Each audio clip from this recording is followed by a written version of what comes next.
everyone. My name is Hannah Libas, and I am one of the CEOs of She Rises Studios and co-creators of HERStory, the Women's Global Takeover. And I'm going to talk to you today about a little bit about my story and why we created this particular platform and event to share with women all over the world. I think one of the most defining moments for me that changed everything had to do with the birth of She Rises.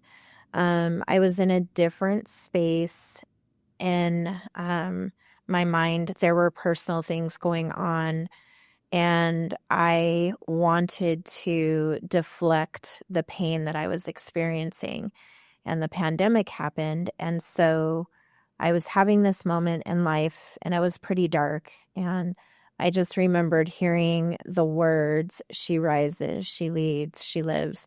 And it was something I believe God was saying, you're going to rise, you're going to lead, you're going to live.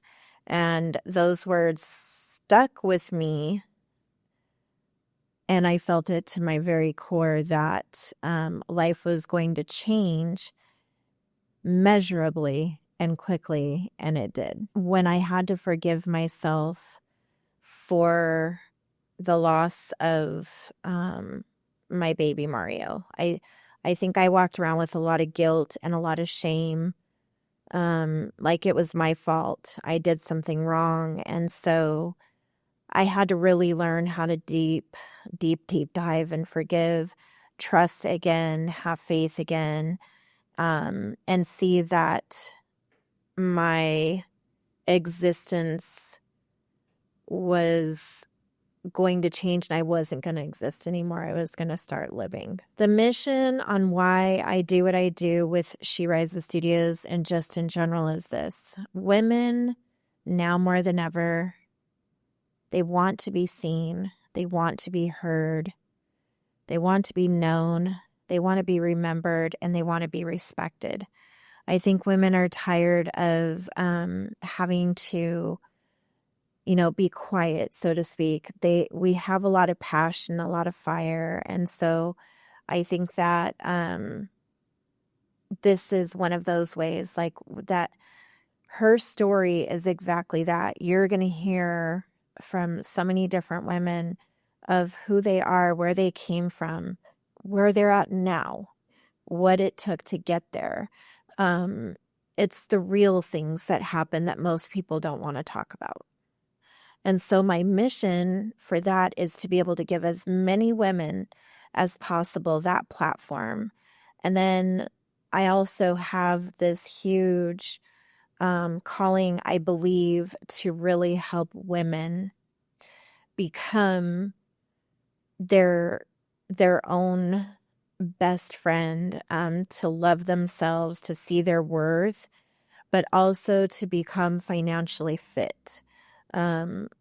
I've really done a lot of studying over the last couple of years, especially for the women's economic system, and women are so powerful, and I don't even know if they realize this, but you are. And if you did everything within your power to try and step out of your comfort zone and lean in and trust the process and trust the journey, even sometimes when it gets a little bumpy, it's so worth it.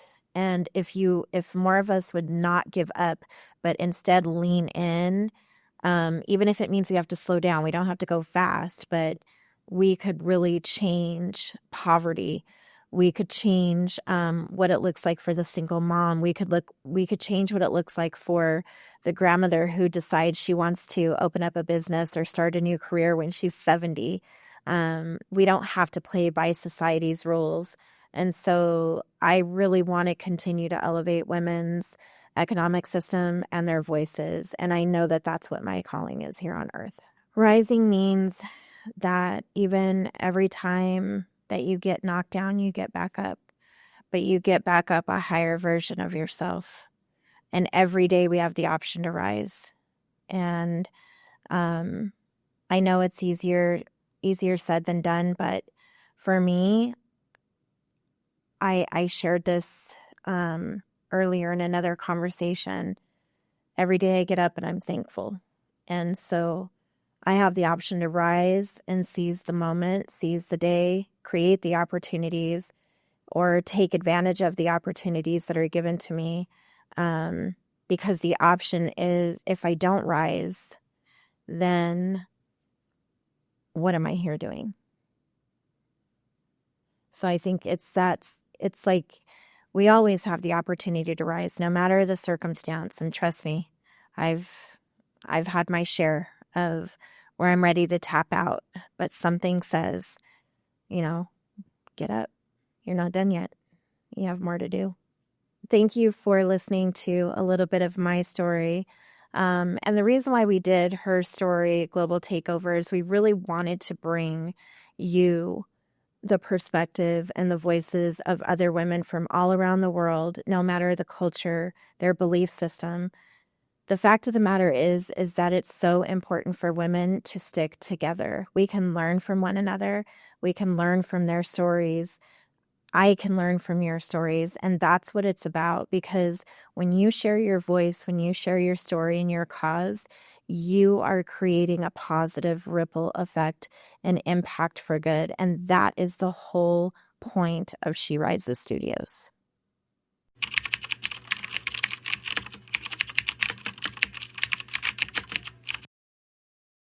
Have you ever looked at your life and you thought, God, are you sure you picked the right girl for this? Because I did. More times than I can count, I've walked through shame, the setbacks, single motherhood, money struggles, and faith battles, and still found the strength to rise again. So when I talk about resilience, I'm not speaking from a textbook. I'm speaking from the trenches. The nights I cried myself to sleep, the mornings I showed up scared, the seasons where only God's grace kept me standing. And let me tell you something. Resilience doesn't mean you never fall. It means you rise again. Even when your knees are shaking, your mascara is running, and your family thinks you've lost your mind.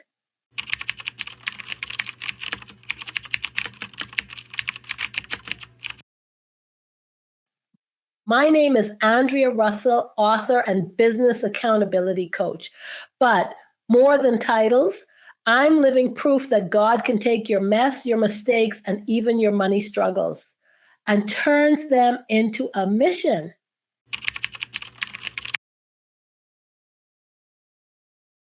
That's why I help Christian women entrepreneurs, women just like you, break free from guilt around money, take action, and build businesses that not only profit, but glorify God.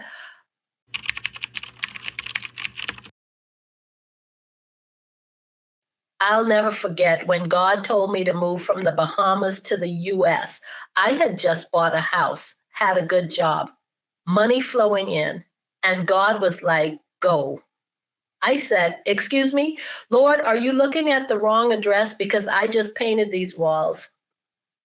But then everything flipped, workplace drama, doors closing. I realized God was not playing. Still, I wasn't about to pack up my kids to live illegally in the US without papers. So, in full Andrea fashion, I said, God, I'm listening. But if this is what you want me to do, you've got to figure this out. I'm not taking my kids to the US to live in a country illegally. And guess what happened? After about 3 days of fasting and praying, he confirmed it, just like Abraham. Go to the land I will show you. Genesis 12:1.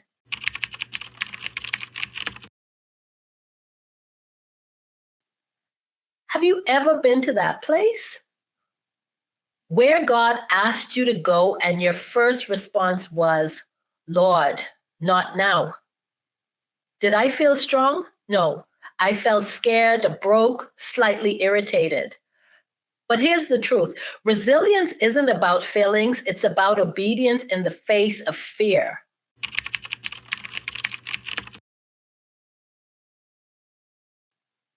Fast forward, I've made choices that cost me deeply.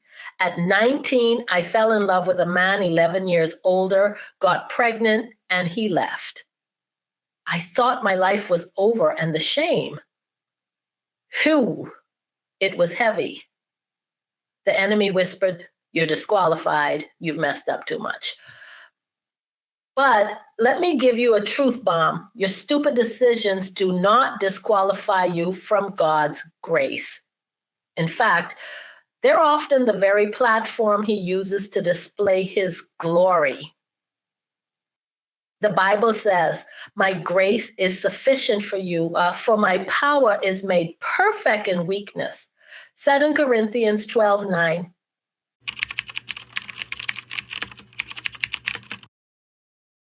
Think about that.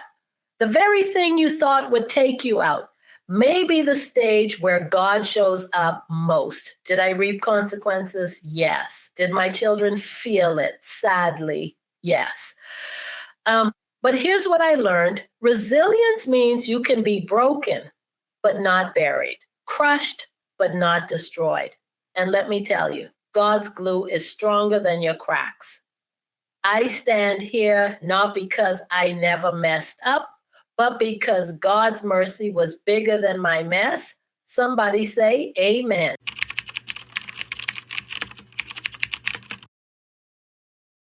Then came the business journey. Listen, nothing will test your faith like running a business while raising kids and fighting money guilt at the same time. I used to believe wealth made me less holy, that being broke somehow made me more righteous. Can I tell you, that is a lie straight from the pit, because how can you impact kingdom work if you can't even pay your light bill?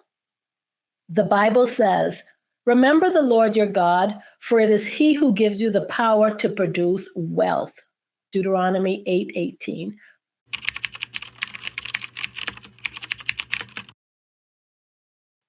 Wealth isn't sin, it's stewardship. It's about what you do with it. I had to learn resilience here too. Not just surviving financially, but thriving, building a business with God at the center, learning that profit is not sin, it's provision. And let me drop this one. Resilience in business means facing rejection, failed launches, scary client calls, and still showing up the next day with your coffee, your Bible, and your edges barely hanging on. So, why am I telling you all this? Because resilience isn't about being the strongest in the room, it's about refusing to quit when everything in you wants to. It's about the single mom who gets up after crying herself to sleep. It's about the businesswoman who dares to charge her worth even when her voice trembles. It's about you, yes, you, sitting here listening, knowing deep down that God did not bring you this far to abandon you now. And if he can use my messy, loud, stubborn island girl story, he can surely use yours.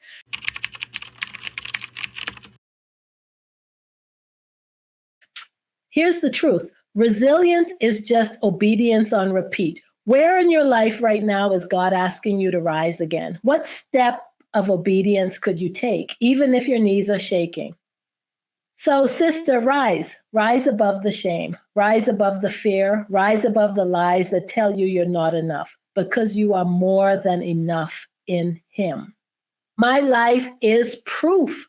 Resilience isn't built in the spotlight, it's forged in the secret place, on your knees, whispering, "God, I trust you again." And when you rise, you give permission for other women to rise too. So let's make this declaration together. I will rise, I will not quit. My story is not over, and my God is faithful. Because you're still here. And that means he's not done yet. My name is Andrea Russell, author, business accountability coach, and proof that God can take your broken pieces and make them whole. And that's why I help Christian women entrepreneurs rise above guilt, build profitable, faith-filled businesses, and walk in the freedom God designed for them. And if anybody asks how you're doing, just tell them, I'm rising, darling. I'm rising.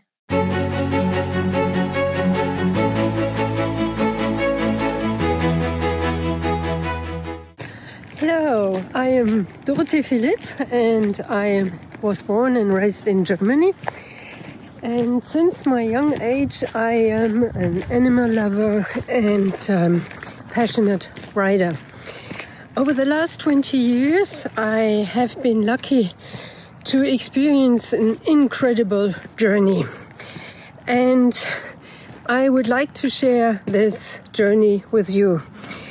My hope is that it inspires you to listen, to trust, to honor, and love yourself even more deeply. Before I married my wonderful French husband, I worked for a corporate company in Munich.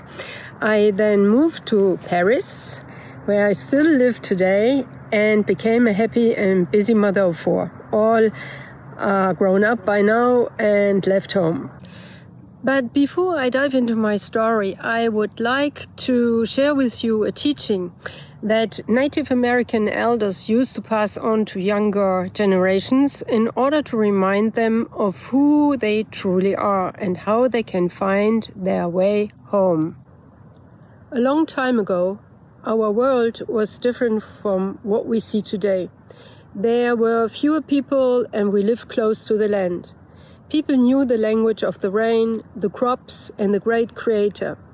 They even knew how to speak to the stars and the sky people. Life was sacred. It came from the union of Mother Earth and Father Sky.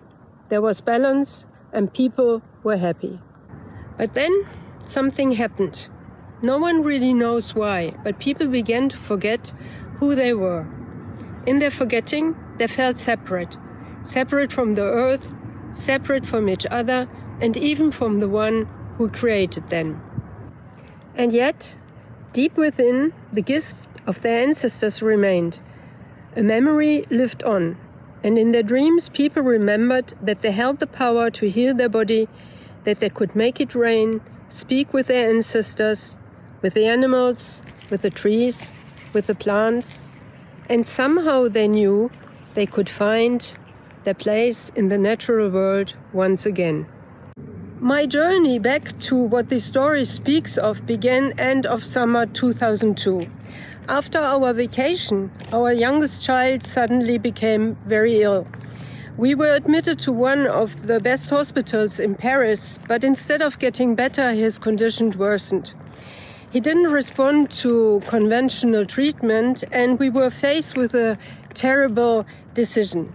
Either opt for risky surgery or participate in a trial for an experimental medication. Everything in me screamed, this is not the right path. I felt that either option would leave our son with serious complications. So my husband and I decided to listen to my inner voice and follow my intuition. A friend then recommended us a healer. His name was Michel. Michel still practiced old healing techniques, which are mostly only transmitted within families or by a healer to someone of his choice. And thanks to him, our son fully recovered. The days Michel stayed at our house, he began to teach me. He showed me how to feel energy, access old memories and release them, inviting me to call upon my intuition. I had never heard about extrasensory faculties such as intuition, telepathy, empathy, clear hearing, and clear seeing before, nor did I know that they are innate. I began to understand how powerful and life-changing this all is, however, and that we already carry everything we need inside ourselves. The more I worked with intuition, the more I realized that we are born to be self-sufficient. We are born to thrive. We are able to know what is the best for us and how and where to find it. We are coded to do the impossible and to constantly outgrow ourselves if we just learn one single thing: listening to ourselves. Shortly after our time together, Michelle passed away. I was left alone, filled with questions and overwhelmed by what I had experienced. With no one to guide me, I now turned to life itself. Whenever I did not know what to do or needed help, I turned to the space around me and asked, "What now?" Or I asked any other logical and intuitive question which came to my mind in order to find answers and solutions. Over the time, I received spiritual teachings and healing techniques. I started to talk to animals, to trees, to plants, to angels, ascended masters, and slowly but surely a different consciousness and awareness were installed. That same year, Volcano entered my life. Volcano was a grey Lusitano gelding from Portugal and extremely hard to catch and approach. Volcano had worked as a stunt horse in an attraction park. When he was 6 years old, his owner went into severe depression and he got bought by the same friend who had introduced our family to Michelle. I fell in love with Volcano at first sight, and as Volcano chose me as the only person who was allowed to touch or approach him, my friend sold him to me a year later. An incredible journey began, with my horse becoming my second mentor and teacher. Since 2002, I have also been studying animals, first through Chinese medicine, then as an ethologist and animal psychologist. Animals make a huge part of my world. I find them very inspiring and I love to learn from them. Animals are incredibly coherent. They keep life simple. They know their potential and act on it. When offered healing, they accept it fully, without doubt or hesitation. They don't ask if it's too good to be true or if miracles do really exist. They just allow it. Animals are also outstanding natural telepaths, and they use their telepathic and intuitive faculties to find food and shelter, sense danger, read intentions, communicate with their environment, and be as comfortable as possible. Humans are wired the same way, but whilst animals still rely on telepathy consciously, naturally, and without hesitation, most telepathic and intuitive processes happen outside our awareness. Neuroscience says that 95% of what we think, feel, and say happens unconsciously. Animals are great at catching what is going on in our heart and mind. Over the years, Volcano helped me become aware of my own limiting beliefs, behavior and thought patterns which did not serve me. If I resume the teachings of my horse in a few words, it is all about coherence and alignment. Do what you judge is important and necessary for yourself. Watch your thoughts, actions, feelings, and sayings to give yourself the best support. Never give up on a dream or heart wish. And of course, never forget to listen to yourself. When our youngest son was about 6, he had a terrible accident climbing an electric gate in the stables. It was a miracle that he was unharmed, but I was very shaken and I couldn't get my energies back after this accident. My husband had a friend who was a hypnotherapist and he suggested that I work with him. His name was Laurent. Laurent then helped me to understand the unconscious mind. I learned how important it is to pay attention to our needs, wishes and desires, to control our thoughts and emotions and the language we use. If you want to reach a goal, but say things like, "I hope so," or "we'll see," or "I'm not sure I can," you are sending out mixed signals and contribute to unsure outcomes. So make sure to be clear, focused and coherent, and believe that things are possible. I then missed a step at a client's stable and slightly reversed my back. I did not really hurt myself, but the more I turned to classical treatment, osteopathy, or searched help elsewhere, the less I could move and walk, and over the months, fibromyalgia installed. One day, sitting in my car, frozen by pain, I had a realization. If I can speak to animals, angels, and higher beings, why not my own body and pains? So I turned into each painful spot and asked, what do you need to tell me? Slowly, the pain began to fade, and I could walk again and return to normal. This is how I discovered that the body holds memory, that blocked emotions cause suffering, and that illness can be a messenger of our soul. In the years that followed, I began teaching what I had learned. Since then, I offer courses in intuition, animal communication, and healing, and I coach and mentor others and reconnect them to their own inner knowing. In 2017, I lost my husband. I was already very passionate to help clients through grief, trauma, and strong emotions. And grief, trauma, strong emotions are also huge topics in domesticated animals and our pets. My own story and that of my children now push me to research and understand trauma even more and focus on how to find comfort and happiness again. I believe we carry everything we need inside. We are wired to thrive. We are wired to heal. We are wired to be whole. And over the years, it has become my mission to help others to reconnect to that truth. In 2018, I began writing my book about telepathy in animals. Your pet is a psychic and so are you, which I wish to finish this year.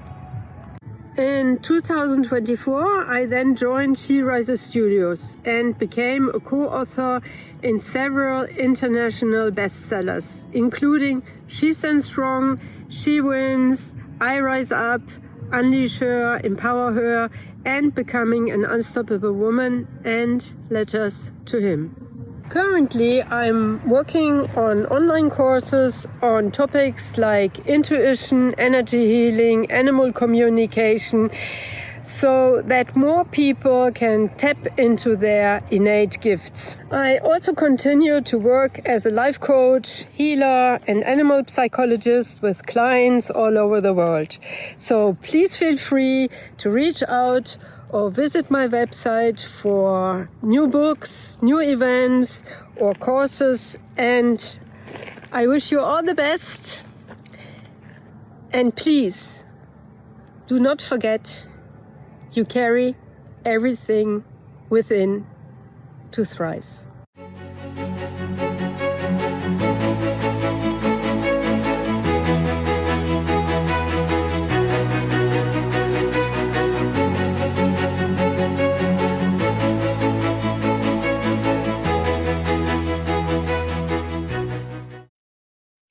Hi guys, it's me, Melissa, and I'm telling my story for her story. You see, a few months ago, I fell through a trapdoor, not figuratively, but literally. Let me give you a little context. Last year was a rough year. I put most of my life on pause to move in with my niece and love on her and her family and rock her youngest, who wouldn't get to see his 3rd birthday. It seemed like the world should stop turning, and it didn't. And 6 weeks after he passed, his parents were doing their best to figure out how to merge back into this still turning world. And I thought I would do my best to do the same.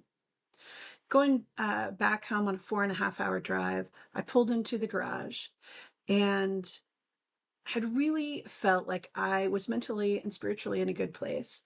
As a psychologist, I can tell you that on the drive home, I had made the best use of my time to really plan out a functional, healthy goals on how to merge back into the fast lane.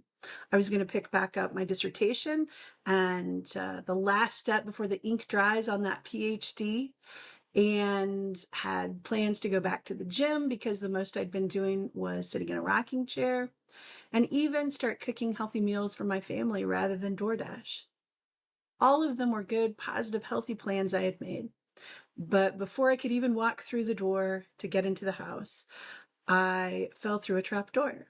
It really was a storm shelter door, where this sliding door that has been locked my entire tenure at this house wasn't relocked while I was gone.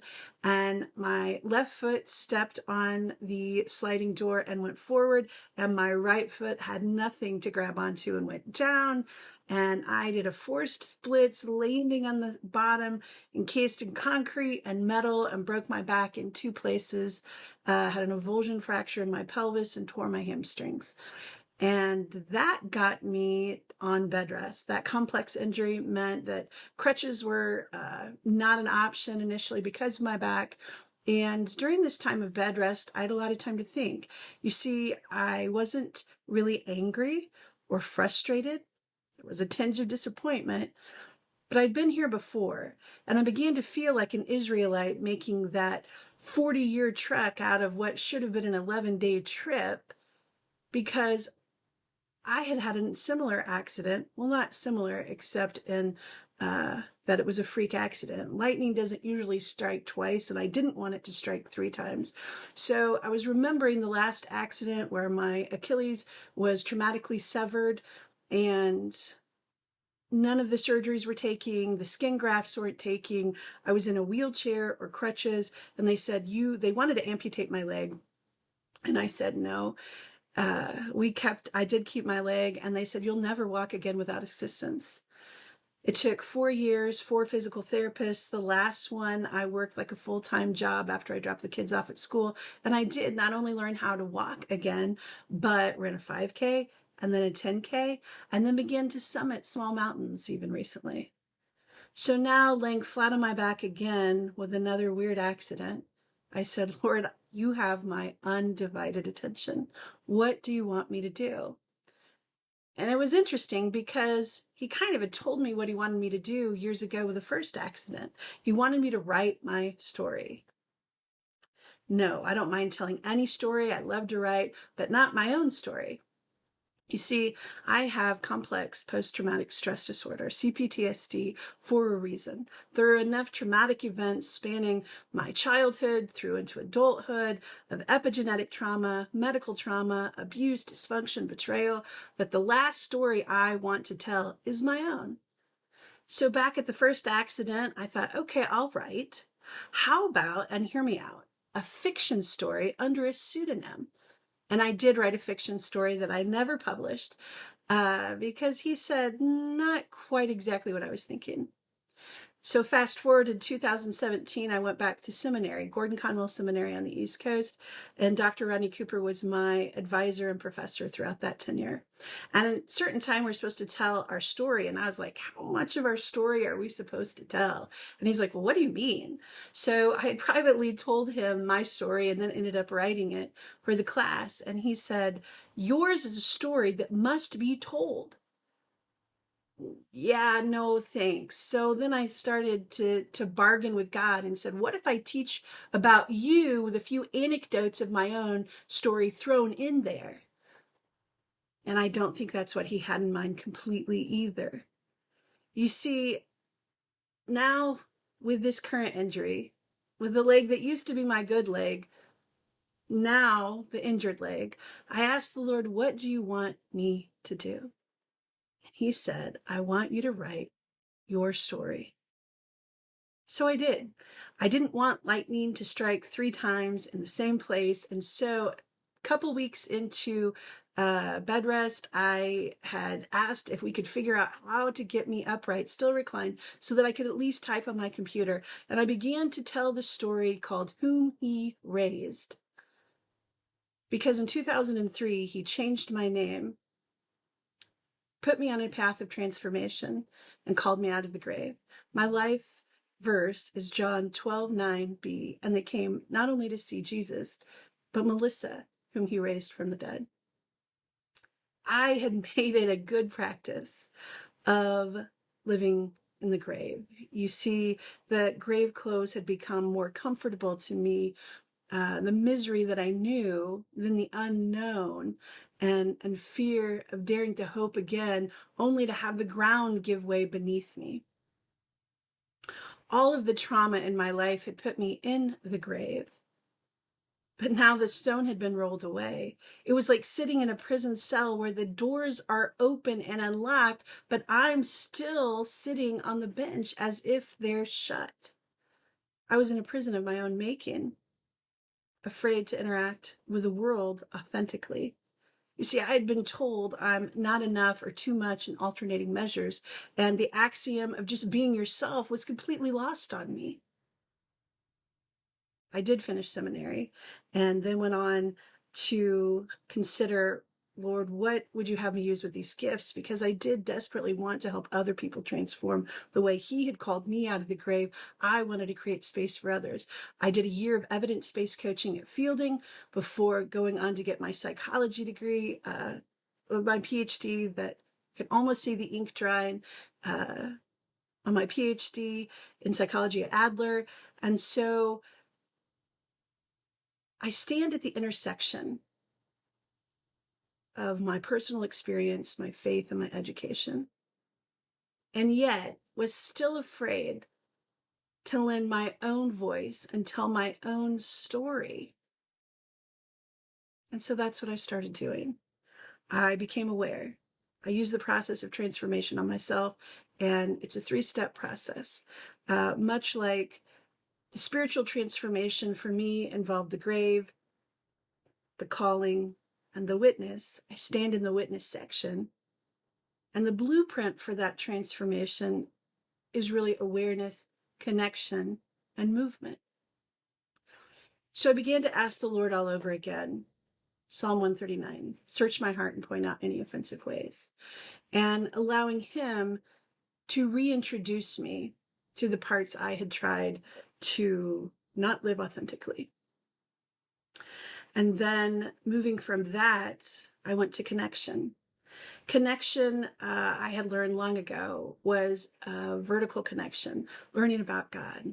I remembered his nicknames, the names of God, and what I needed him to be in that moment. I looked inwardly. I connected again inwardly. Lord, who did you wire me to be? I am wired for purpose. That process looks a little bit like when a child makes a drawing or an art project and they show it to you and you're like, tell me about these elements in this picture. Tell me about your picture, because they, the creator, know all the elements and we can only assume what we're seeing. The same with God. He created me and I needed him to tell me about all the elements, because quite frankly, some of them look really messy and without purpose. And he began to connect the dots. See, he didn't cause me to fall through the trap door, but he did say he would use it all for good. And that can seem hard when you've had a rough year. And then comes not only an inward connection, but the outward connection, which can be so hard for people who've been through trauma. Daring to hope again, daring to interact again. And the one thing at all the darkest points in my journey that I found to help me over the hump was gratitude. But then secondly, to just have enough courage to lift my eyes up over the box that I'd put myself in, to peer out of the grave and see someone else in need just outside my doorstep and connect. The Lord in his mercy uses prayers that we've uttered and what we need that we may not have even known to pray for to intersect the life of somebody else who needs what we have, to be an answered prayer. And so serving other people is one of the greatest catalysts I know for outward focus. That doesn't mean we don't go through therapy and spiritual soul healing and all the necessary steps to feel and process the things that have happened to us so we can heal. But it also means that sometimes we can play on a loop all of the things that either have happened to us or we've done or wish we had done and ruminate, or we can catastrophize a future that keeps us locked inside so that we don't have to experience the fall again. Somehow we can ground us in the here and now, and there are steps to do that. And one of them is connection to other people. And that connection then starts to gain traction. And we enter into the third phase, which is movement. Movement towards a goal, movement towards writing down your story, movement towards going back to school, movement towards re-engaging with a life that's kept going, a world that's kept going, and we are a part of it. Our voices matter. My story matters. So does yours. So I ask you today, what is the trapdoor in your life from which you haven't popped back up yet? When did the ground give way and you would rather just lie there than think about the pain of moving up and out of the tomb and forward? There's hope. There's more. This side of heaven, there is thriving and not just surviving. There are people who can help. Kindness and love go a long way. Today, take one step forward. Lift your eyes up out of the box you put yourself in. And find one person you can connect with through kindness, fierce love and bold kindness. Smile. Look them in the eye. Your life matters, and so does theirs. We can do this together. My name is D.K. Hillard. I'm an artist, creative visionary, and sacred guide in Phoenix, Arizona. I call myself a wounded healer, and it's not because I've transcended pain. It's because I've learned how to alchemize it. It's not because I have all the answers, because I don't. It's that I know how to hold better questions. My path began long before my soul ever entered my body. It began with a thread of an ancient knowing. Call it priestess, shaman, witch, medicine woman. It was the thread of the healer, someone who knows how to walk between worlds and bring the unseen into the light. As a child, I had an uncanny sight, a way of seeing beneath the surface of things. My truth was considered dangerous by my family. Truth was not spoken. So I had to hide who I was from a very early age in order to survive. The pain and the loneliness of hiding caught up with me in my 20s. And I collapsed with severe fatigue and pain and an inability to function that left me mostly bedridden for a good part of a decade. With no answers outside myself, that thread rose up, and nearing my 40th birthday, it woke me up. And I said aloud, I know who I am, and I am not a sick person. I'm a strong, healthy person with some physical issues to address, and what I need is my physical strength.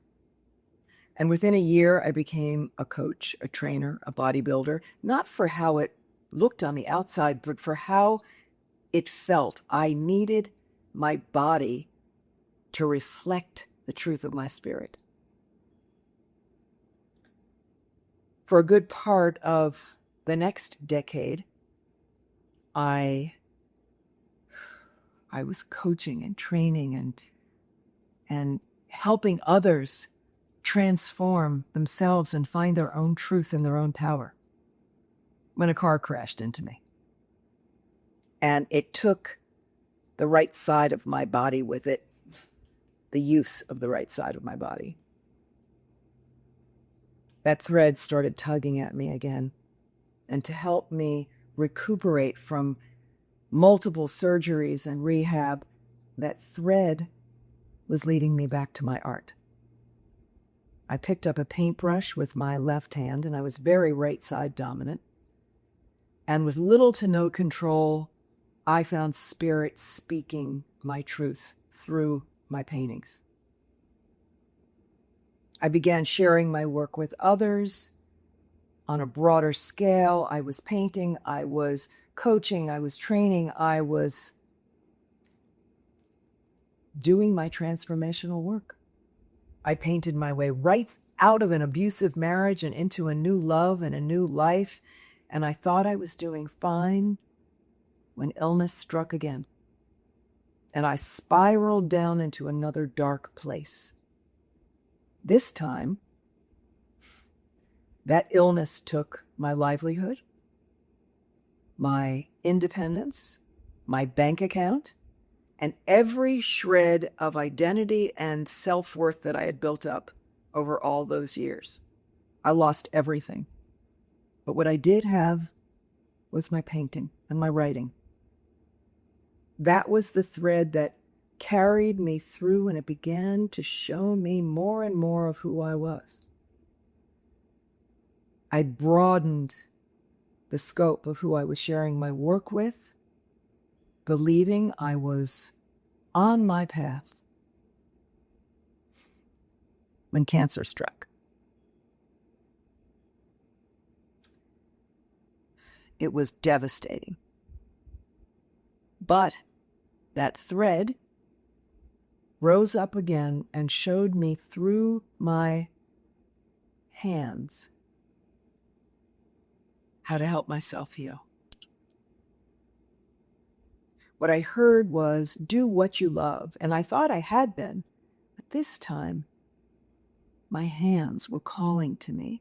It was the medicine and visceral touch that I needed to incorporate. And so I picked up fabric and beads. I started making myself a sacred shawl, and that led to more work with fabrics. And I found myself creating these unbelievable pieces encoded with magic, spiritual messages of healing and love. Others were transforming, just feeling themselves wrapped in these pieces.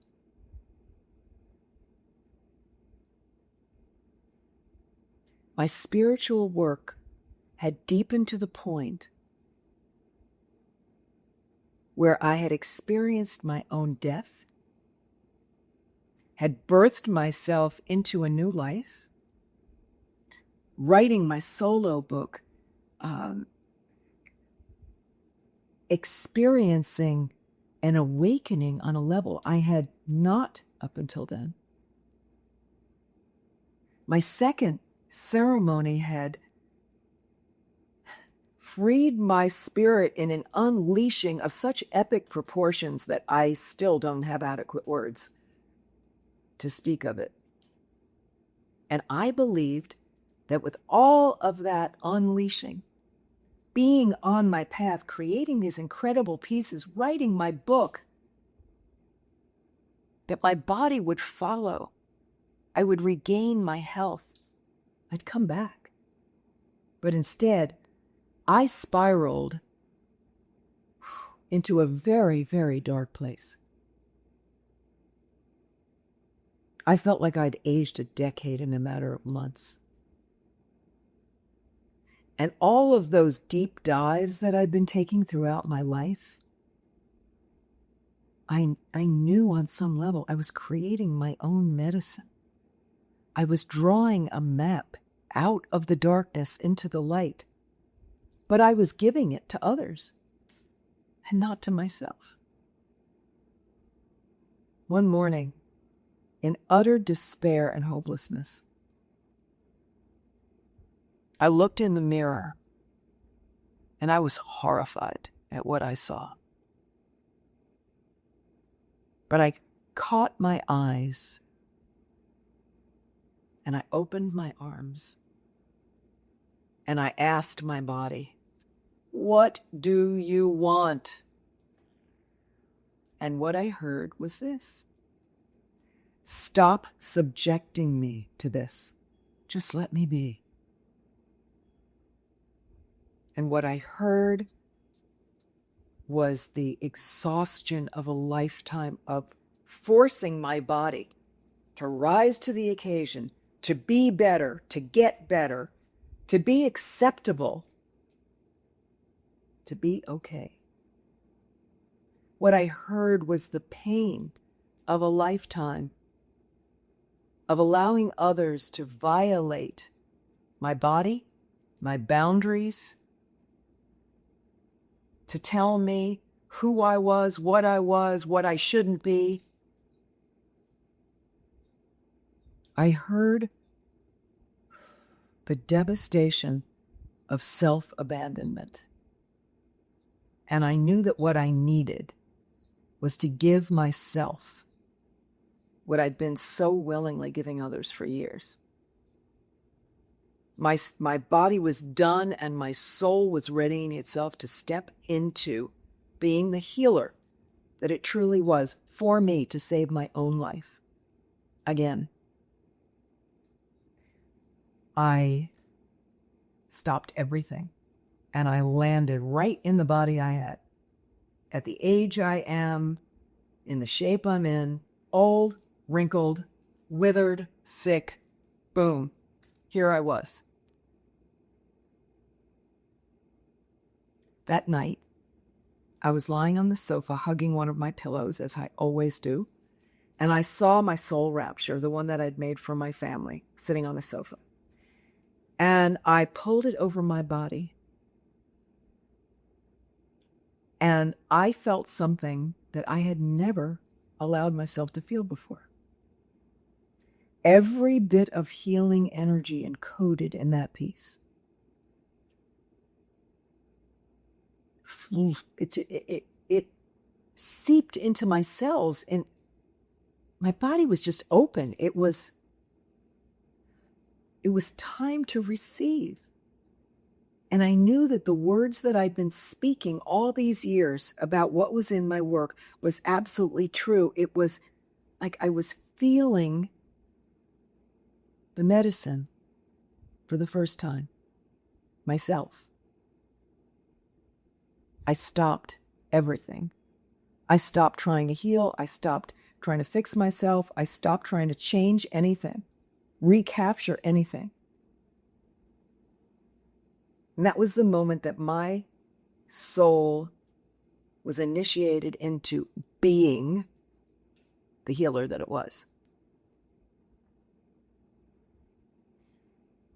I knew that I needed to give myself my own devotion, my own patience, my own presence, and above all, my own unconditional love without trying to make myself better or fix myself. It was just as I am.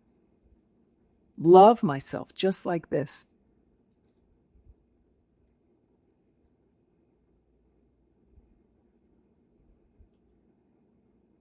I have walked this path for a lifetime. Dived into the deepest, darkest waters you can imagine.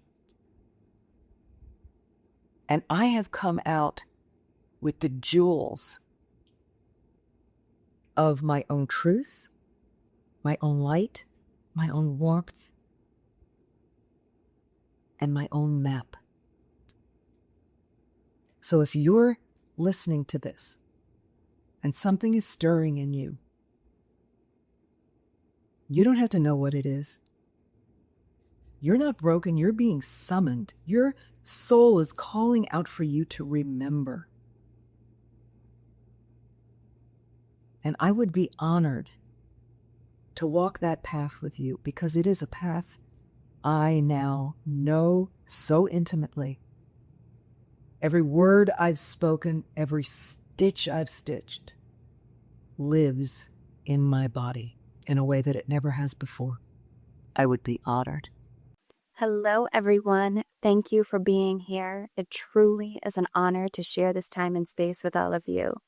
I am Sarah Elizabeth, author of When the White Picket Fence is No Longer Enough, and the creator of Write Your Heart Free, a journaling course to bring you back to your own heart.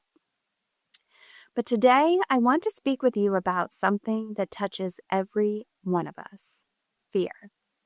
And not the kind of fear from horror movies or haunted houses. No, I am talking about the quiet, persistent kind of fear.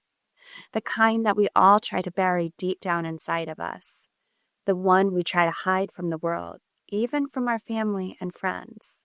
The fear that whispers, "You are not enough." The fear that says, "Stay small, stay safe, don't rock the boat." I know that fear well. And if you are joining us here today, I imagine that you do too. I was introduced to my fear when I responded to a single journal prompt. What is your greatest fear? Pretty direct, right? But if I had responded even a few years earlier, I think my answer would have been different, more contained, controlled, what people would expect me to say. But because I had started that journal exercise with the determination to be completely honest with myself, my response was, if I wasn't my roles and responsibilities, I would be no one. I had lost my place in this world because I had started to define myself by how I was needed by others, not who I truly was. And in 2017, I boarded a plane to Hawaii by myself. I was newly divorced, underweight, unemployed, and unsure of what came next for me or for my children. I wasn't a writer, yet I was flying across the country to attend a writers' conference. And why? Because something inside of me said, go. And despite the fear, I listened. That trip didn't make sense on paper, but it planted a seed that would grow into a memoir, a movement, and a message. You don't have to stay stuck in a life that looks perfect on the outside but feels empty on the inside. Fear tells us to stay in the roles we've been assigned: mother, wife, daughter, employee. But what if those roles no longer fit? What if the white picket fence we built our lives around is no longer enough? Often we build these fences disguised as a perfect life or a safe life because we think they will lead to a stable and predictable life. But what if those fences we have built become walls that prevent us from finding and thriving in the most authentic versions of ourselves? The world is quick to tell us what and who we are supposed to be, but that doesn't mean that is the truth of who we truly are. My story is not just about divorce or motherhood or starting over. It's about confronting the fear of becoming who you truly are, even when that means letting go of everything you thought you were supposed to be. My story is an invitation to anyone who has ever whispered, "Is this it?" It is a guide for those navigating change, and above all, it is a love letter to the power of authenticity and finding our own voice. There is only one shot at this life, and so often we run around hiding our truest versions of ourselves, scared of what people will think if we dare to step outside the perception that they've had us cemented in. Fear thrives in silence. It grows in the shadows of shame and perfectionism. But when we speak our truth, when we say, "This isn't working for me anymore," we begin to take our power back. I didn't conquer fear in one grand gesture. I did it in small, sacred moments. Sitting on the bathroom floor, whispering, "I can't do this anymore," when it felt like the life I had been living was falling apart, crumbling underneath my feet.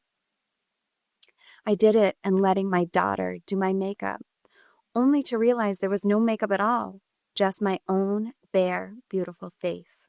The face that I had stared at for thousands of hours in the mirror, tearing apart, highlighting my own flaws, my own insecurities, telling myself that I wasn't worthy.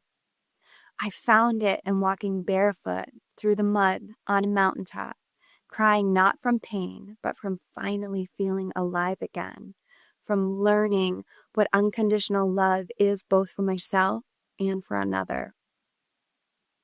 I conquered fear in learning to see the world through the perspective of my son as he navigates life with autism, and has challenged me to question every single thing I once thought was normal. I conquered fear in questioning if I was being the role model of a woman my daughter deserves. Was I breaking our generational patterns and cycles, or was I continuing them, pushing them down onto her so that she had to continue to learn the same hard lessons that I went through? Fear tells us that we're alone, but we're not. We bleed together in order to heal together, and that is why I'm here with you today. When we share our stories, we give others permission to share theirs. When we show our cracks, we let the light out, not just in. In my memoir, I write, maybe I wasn't searching for love after all. Maybe I was really just searching for belonging. And isn't that what we all want? To belong, to be seen, to be loved, not for the masks that we wear, for the responsibilities that we have to handle, but for the soul underneath it all, for the heart underneath it all. So how do we conquer fear? Well, we don't wait for it to disappear. We move forward with it in our pocket. We take the trip. We write the book. We say the hard things. We sit in the silence and the darkness until we can feel ourselves again, until we can hear the whispers of our own voice again. We let go of the life that no longer fits and trust that something better is waiting on the other side. We surrender, not in defeat, but in faith. People often think of surrender as the end, but it's not. Surrender in all of its glory is just the beginning. So today, I invite you to ask yourself, what fear is holding me back? Close your eyes if you must. Gather your breath. Sit for a moment in silence and ask yourself, what fear is holding you back? What are you scared to say out loud? What dream or dreams even have you buried underneath the weight of responsibility?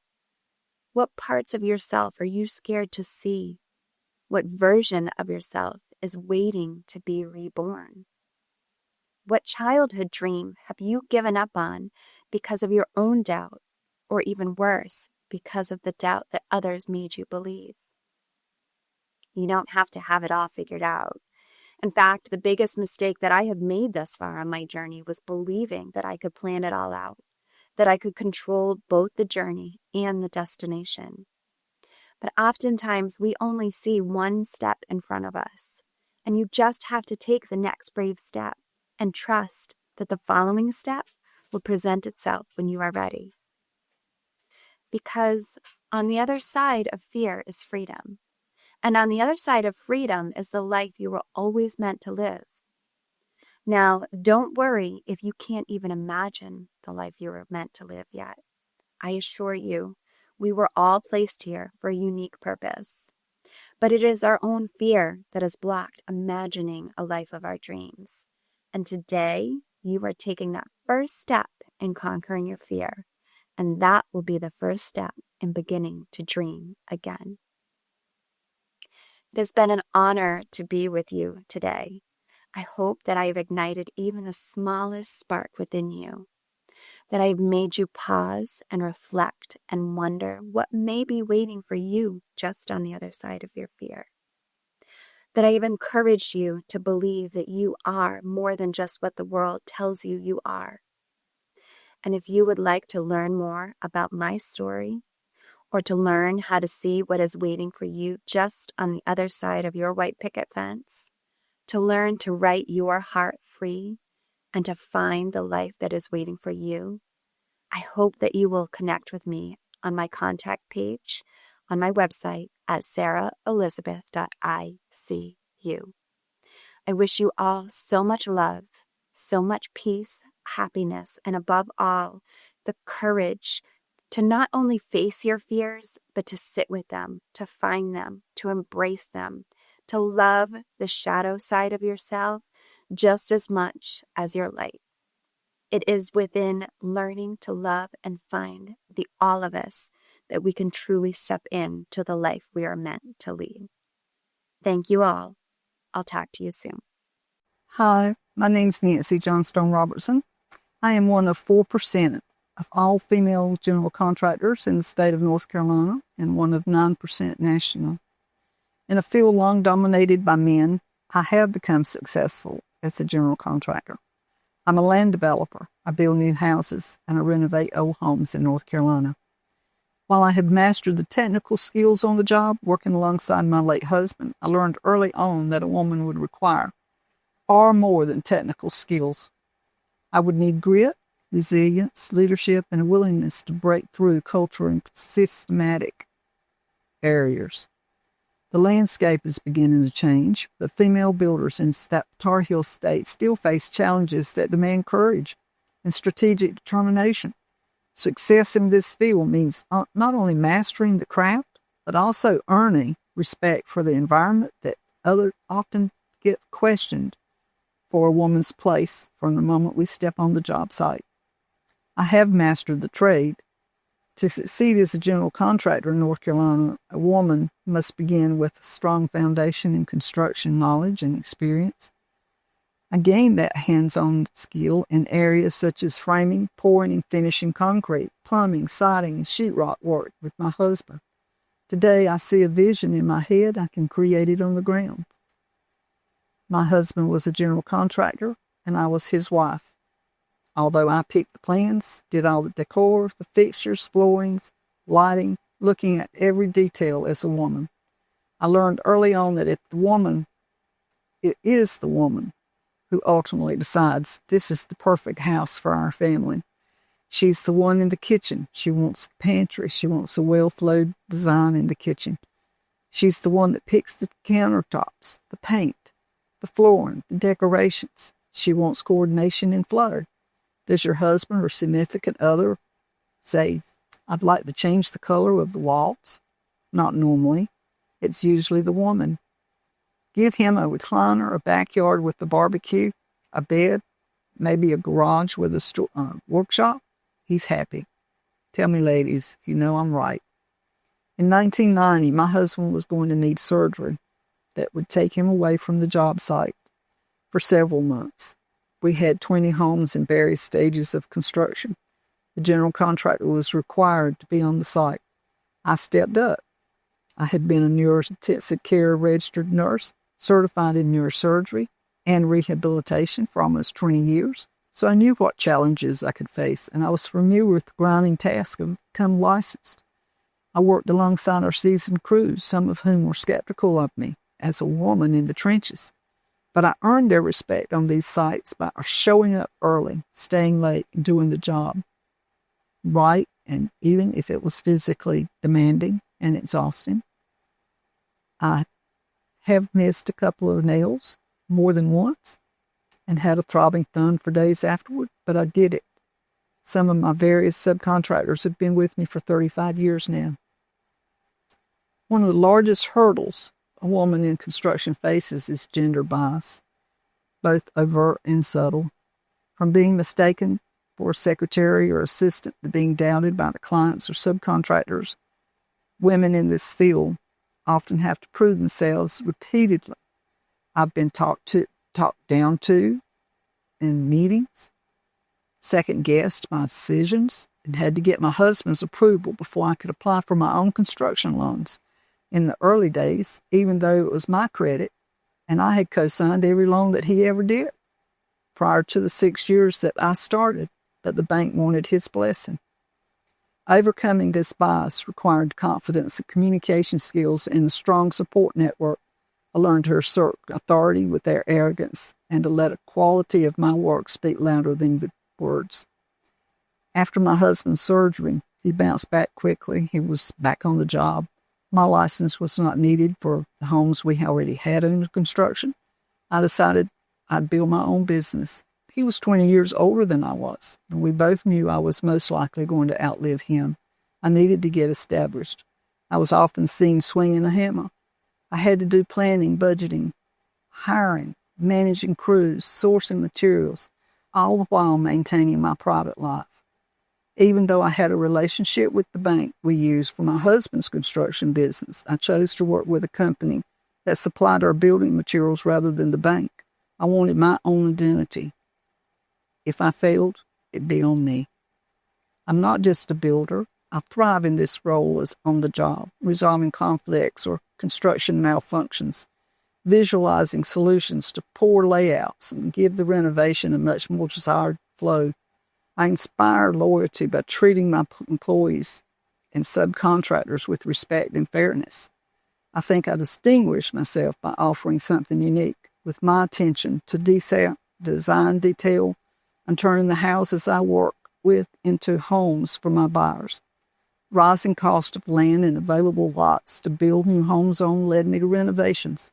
Boy, that's been a challenge. The very first home I renovated had plumbing issues for years that had never been addressed.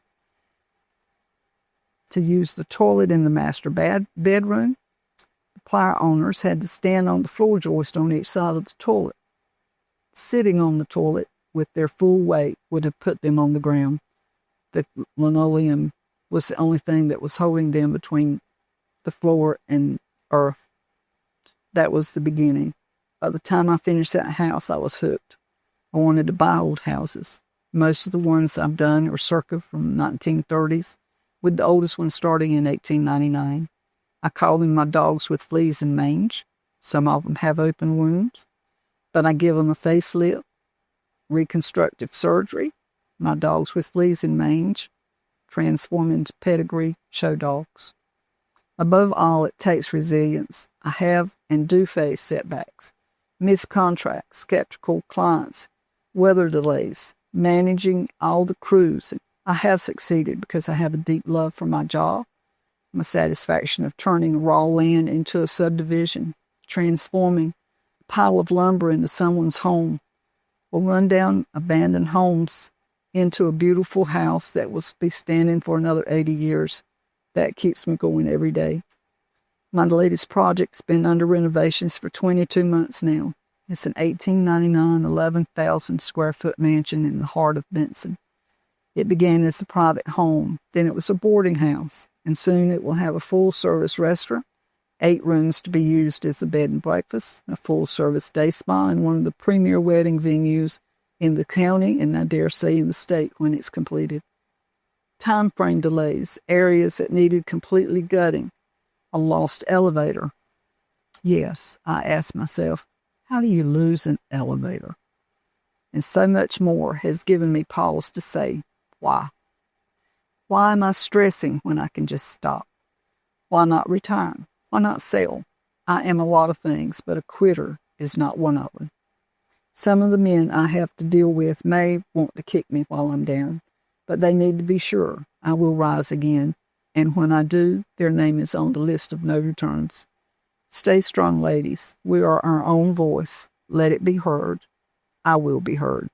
I screamed at my husband, I just need to be medicated. I couldn't handle the pressure anymore. I was depleted. I needed an escape. And this was not the first time I had said that.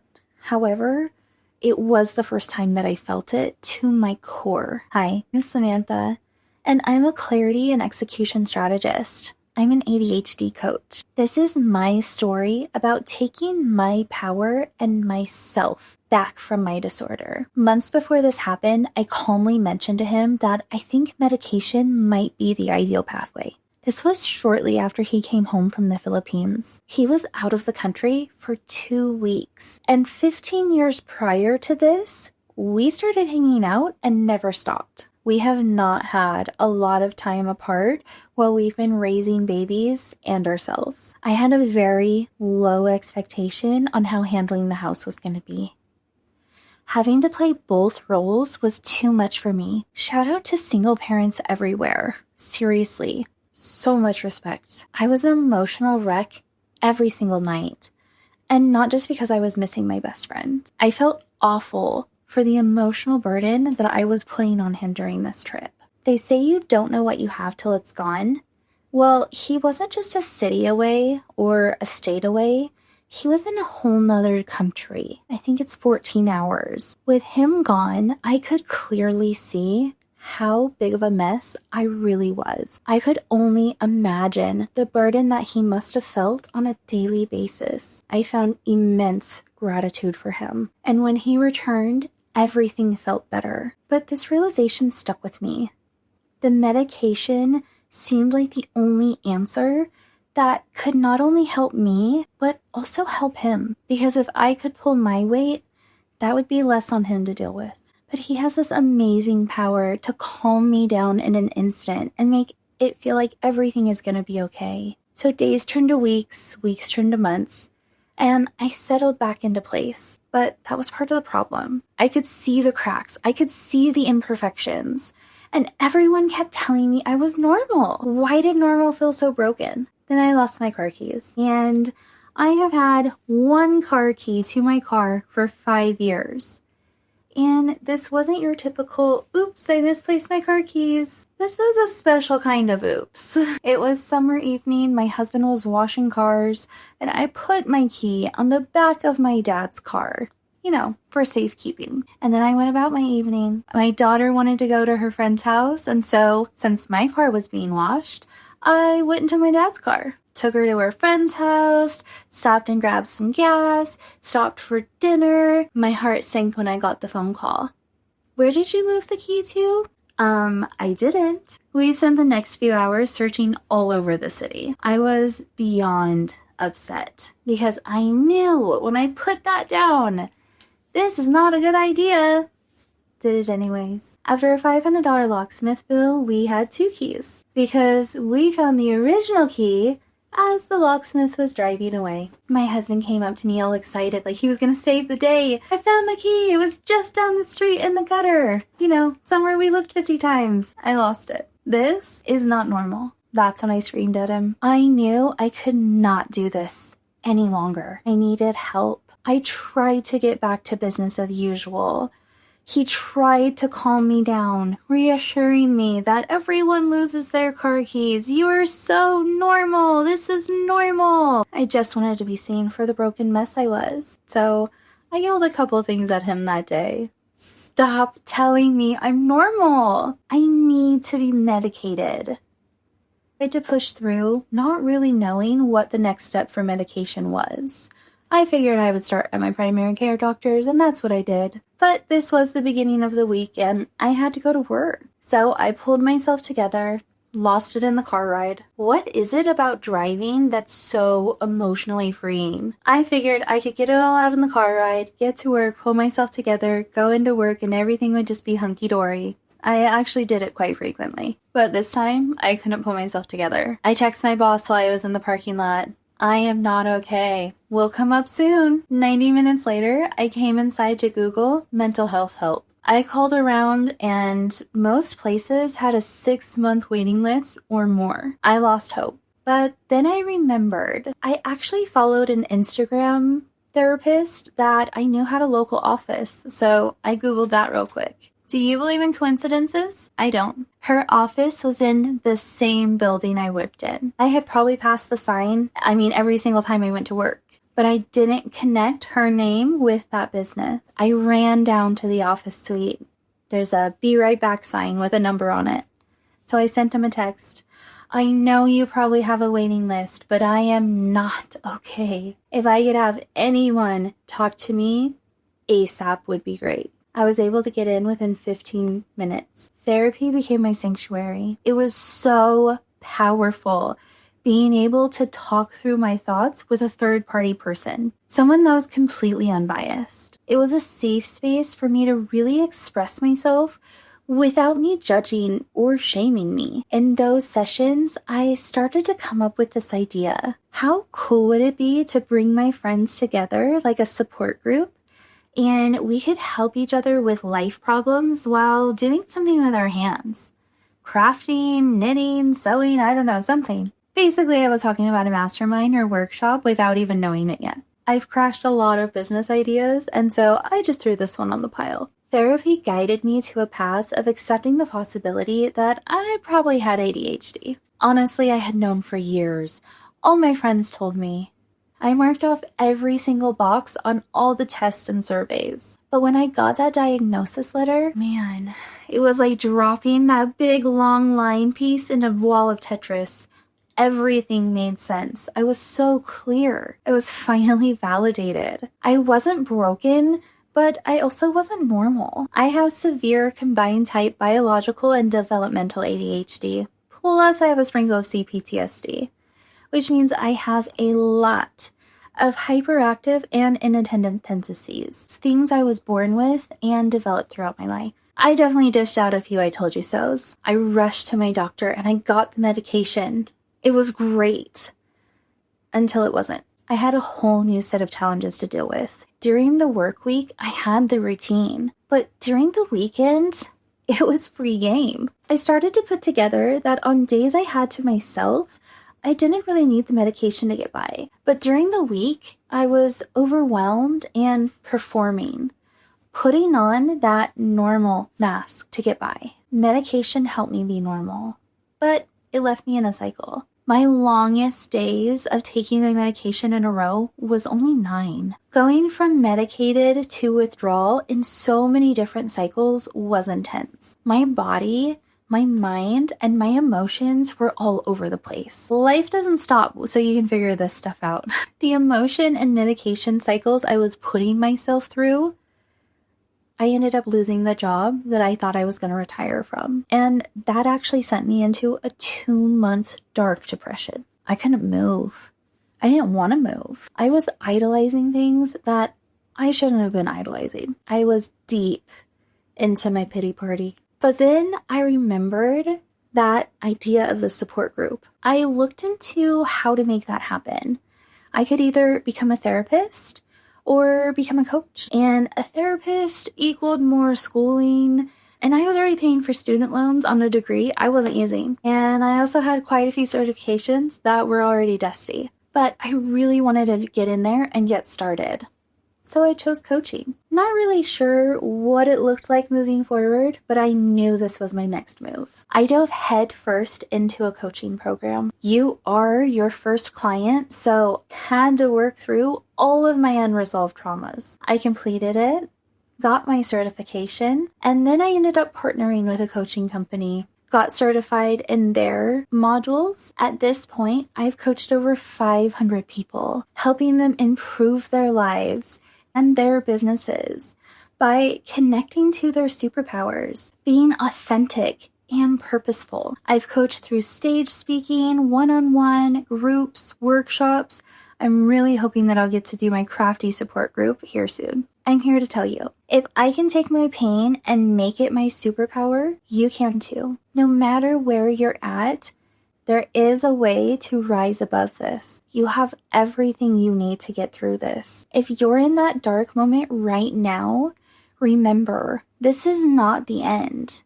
It's actually the beginning to your hero story, the beginning to something great. The darkest moments lead to the brightest transformations. Keep going. You've got this. If anything I said resonated with you, please remember you're not alone. There are quite a few ways that you can connect with me. On socials, it's at Coach Sambry, or you can explore my webpage, which is www.coachsambry.com. You can even message me at coachsambry@gmail.com. No matter where you are in your journey, there's always a next step. And I'd be honored to help you take it. Thank you. I don't know who needs this right now, but I know I wish someone had said it to me. It started like any normal day. I went to the grocery store. I came home. I put the bags away and I answered a few texts. And I tried to remember what else I was supposed to get done. It was just a busy day. Everything felt fine. But then, out of nowhere, everything changed. No warning, no heads up, just a moment where my whole world flipped. Early that afternoon, it hit me like a freight train. My heart started racing, and not a little bit. I mean racing, wild, out of control. Like it was trying to escape my chest. 200 beats a minute, maybe more. It felt like something inside me was trying to burst through my rib cage. I couldn't breathe. Not like I need a deep breath. I mean, I could not breathe. One second I was upright, the next I was gasping, clutching my chest, trying to stay conscious. There was no warning, no gentle sign, just panic, fire, pressure, and terror. I remember trying to say something, but no sound came out of my mouth. Nothing. Just the feeling of suffocating in my own body, and I was alone. No one was home. No one to hold me. No time to wait. I texted my family, I'm going to the hospital. That's all I could manage. No goodbye, no voice, just fear and breath. I grabbed my keys, one hand on the wheel, and one hand was on my chest, whispering, please, God, not like this. I drove myself to the ER. I don't even remember how I made it through traffic. My heart was still pounding out of my chest.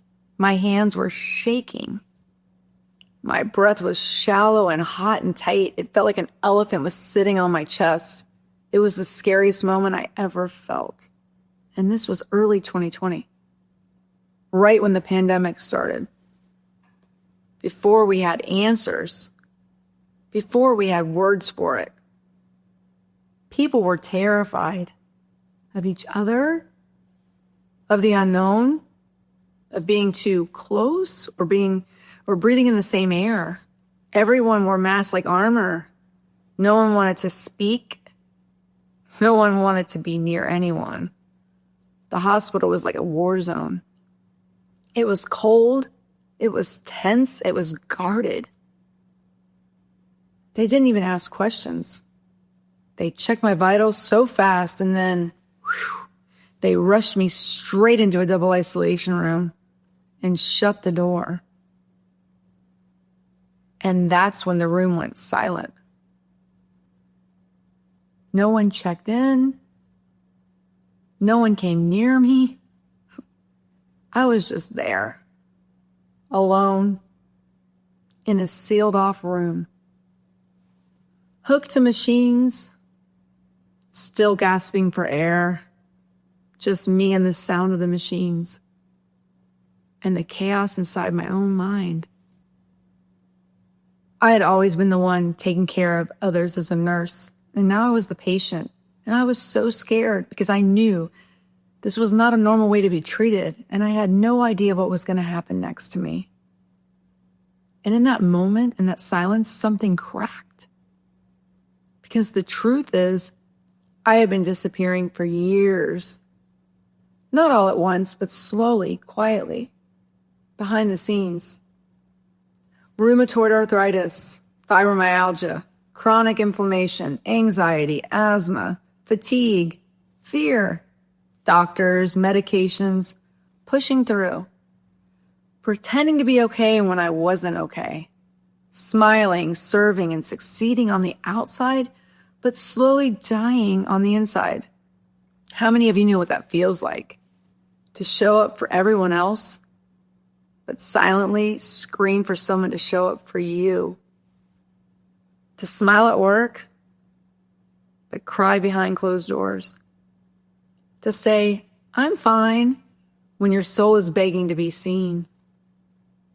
That day in the hospital, I wasn't just fighting for my breath. I was fighting for my life. Not just the one keeping me alive, but the one I hadn't truly lived in years. And something inside me whispered, if you get out of this, you don't go back. I didn't want to just exist anymore. I wanted to live, really live. I didn't want to shrink anymore. I wanted to expand. I didn't want to keep pretending. I wanted to breathe. And I made a decision right there in that silent room. Heart racing, hands trembling, breath short. If I get out of this, I will rebuild myself one brick at a time. I would heal from the inside out, not just treat my symptoms, but face the pain I've been avoiding for years. I would stop apologizing for being human. I would start living with intention. I changed how I moved, how I rested, how I nourished my body, how I spoke to my body. I started showing gratitude for breath. Breath is life, and I took on such deep appreciation for it now like I never did in my past. And for sunrises and for one block walked instead of none. And for the moments of peace in the middle of the storm. Oh, those peace. I let go of the pressure to be perfect and started giving myself permission to just be. I stopped holding my breath in fear and started breathing on purpose. And I realized something powerful. I wasn't broken. I was burned out, and I wasn't alone. How many of you have ever lived in survival mode for so long you forgot what peace felt like, forgot what joy even looked like? There are millions of women walking through life like this, running on empty, suffering in silence, carrying invisible illness and visible expectations. So I stopped hiding, I stopped shrinking, and I started rising. That moment in the hospital wasn't the end, it was my beginning. And that moment birthed my mission. I'm now a keynote speaker, board-certified transformational life coach. I'm a registered nurse with over 30 years of experience, and I'm also an international best-selling author.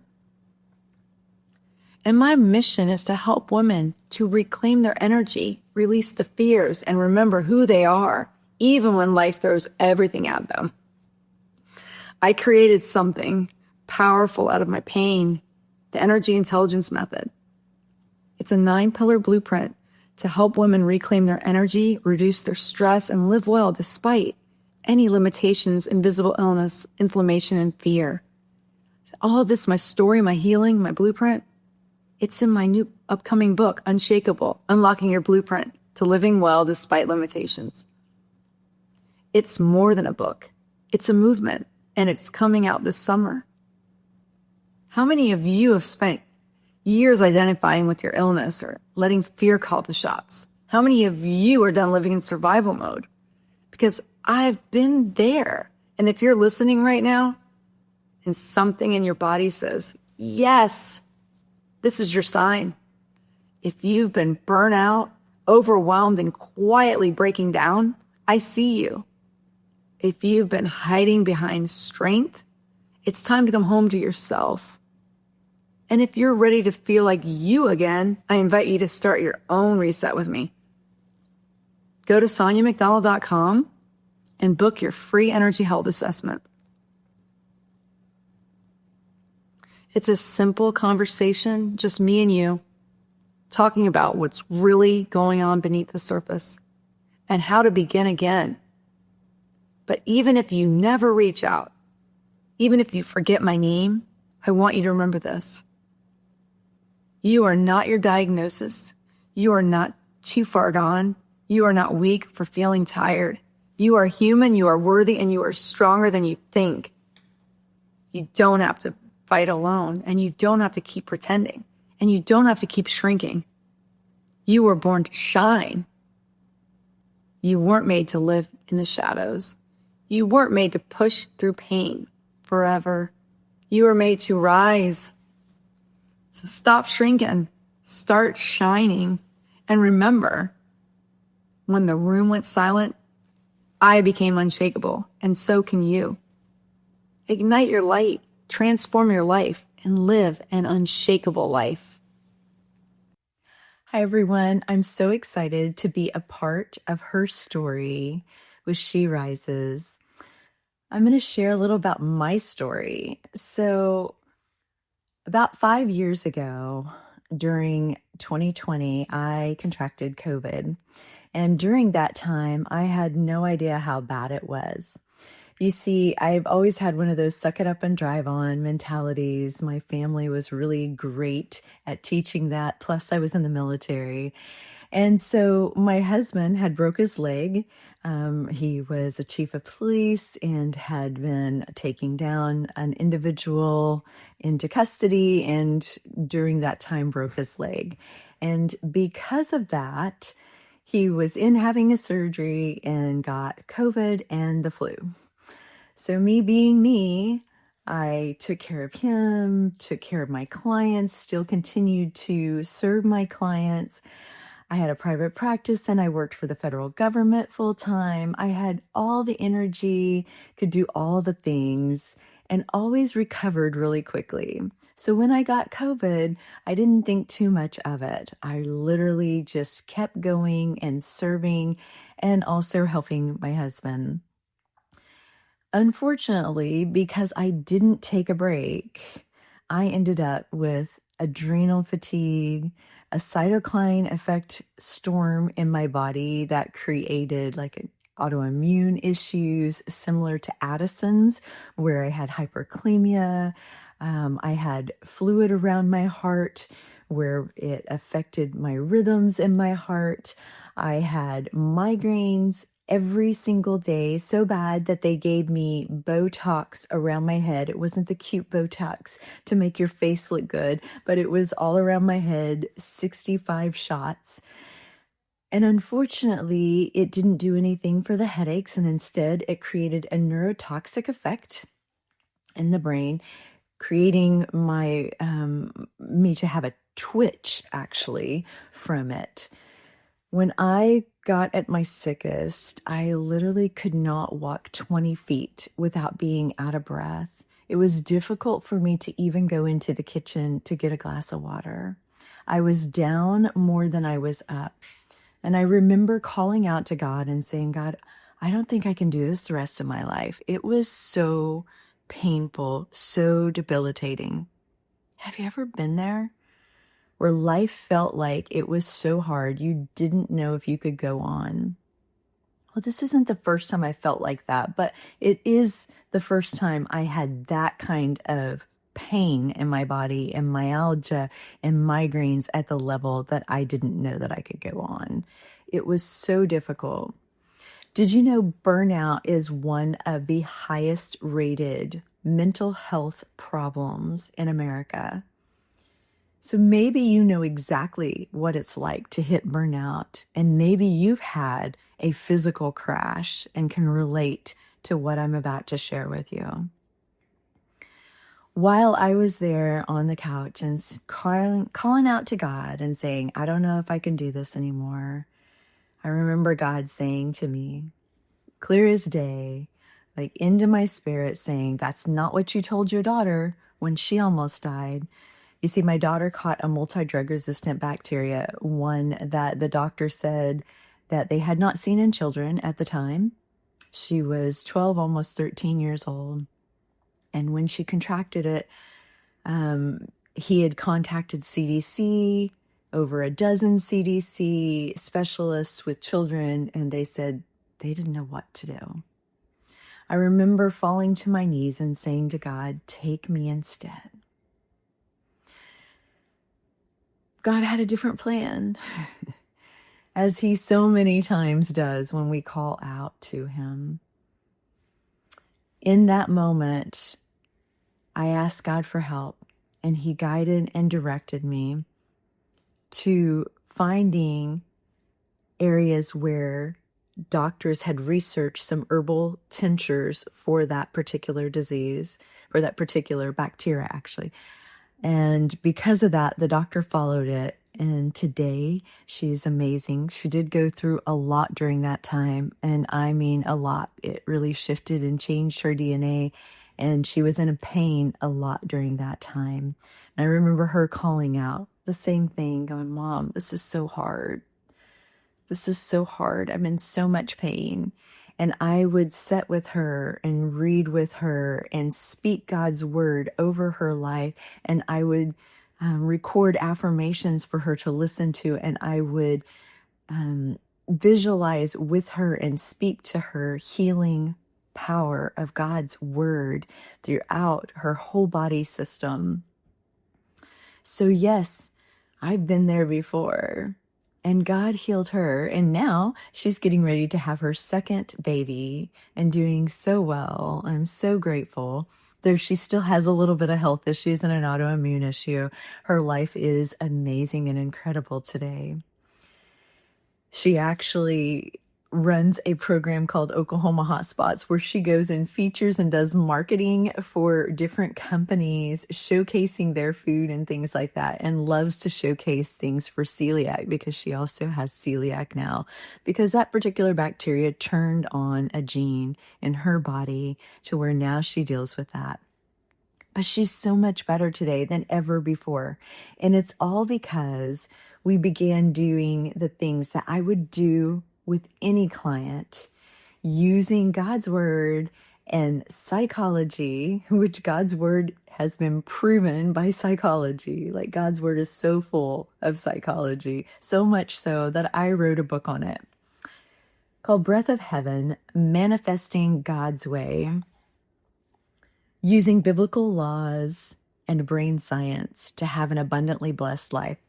You see, when I got so sick and God reminded me of my daughter, God told me, you need to do the same things you did with her. You need to do the same things you do with clients, is you need to help them learn how to heal. He told me the same thing. I needed to do that for myself. He even brought to me some tools that I had not used before and began using that I had learned along the way. And in that, I got better and better and better. I also have a hyperbarics chamber. I actually still have one in my office. I went to Dr. Amon's clinic in Irving, Texas, where they found that I had a brain injury, possibly from the migraines, possibly from COVID, but a brain injury. I was having struggles with word finding problems. I was having struggles with memory, short and long-term memory, and so many other things besides the fatigue. At that point in time, it seemed hopeless. But God. During that time, as God began to help me heal, He also laid on my husband's heart that he was going to retire, and that since I was not going to be able to work my job anymore and had to retire, that we were going to sell everything, build our dream house, buy a boat, and travel for a year. Now, I wanted to travel and always have, but haven't had the time. And sometimes we would travel here and there a little bit. But as God began to heal me and bring things to my mind to work on rehealing my life, He also started blessing me in ways that I cannot think, fathom, or imagine. Right before that, I would have never even imagined those blessings. But there's such blessings today. So we did. We sold everything, we bought a boat, and we traveled for a year while I was working on that healing journey. And it was a magnificent time. God had laid on my heart years ago to write this very book. But during those times, I fought it like Jonah, running to the belly of the well, saying, nope. I don't want to go to Nineveh. People are going to see the word manifest and they're going to attack. And I don't want to go through that. I don't have the physical, mental, or emotional ability to do that, Lord. I'm trying to get better. And God said, do you trust me? Yes, I trust you, God. So I began writing the book. And as I did, I wanted to write the book with others. And I really wanted to be amongst other people who had authored books because I really didn't know anyone who had.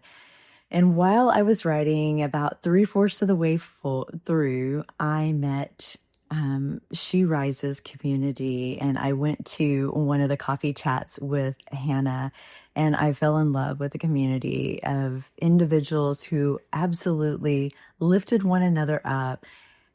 Hannah Adriana has put together such an amazing, wonderful women's group to encourage, love one another, and help each other rise together.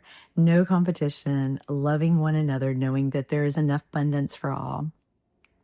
So I actually rewrote the book this year, published with She Rises community, and it's a longer extended version.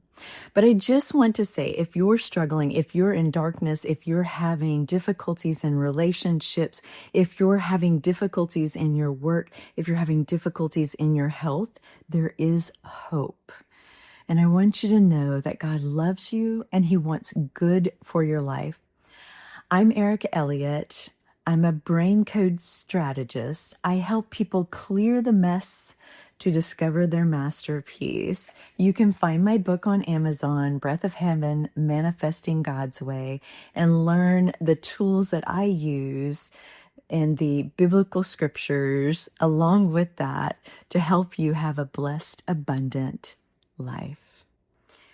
You see, just like neuroscience that I teach my clients, the Bible tells us to take every thought captive under the obedience of Christ.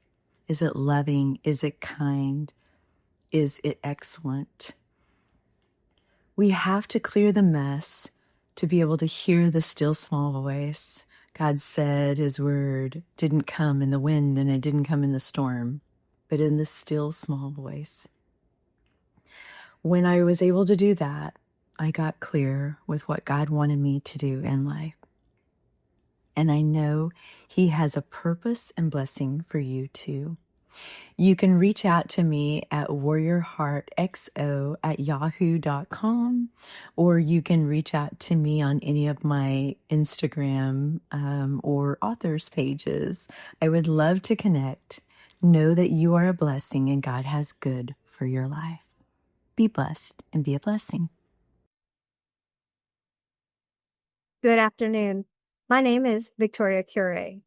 She is me, and I am still standing.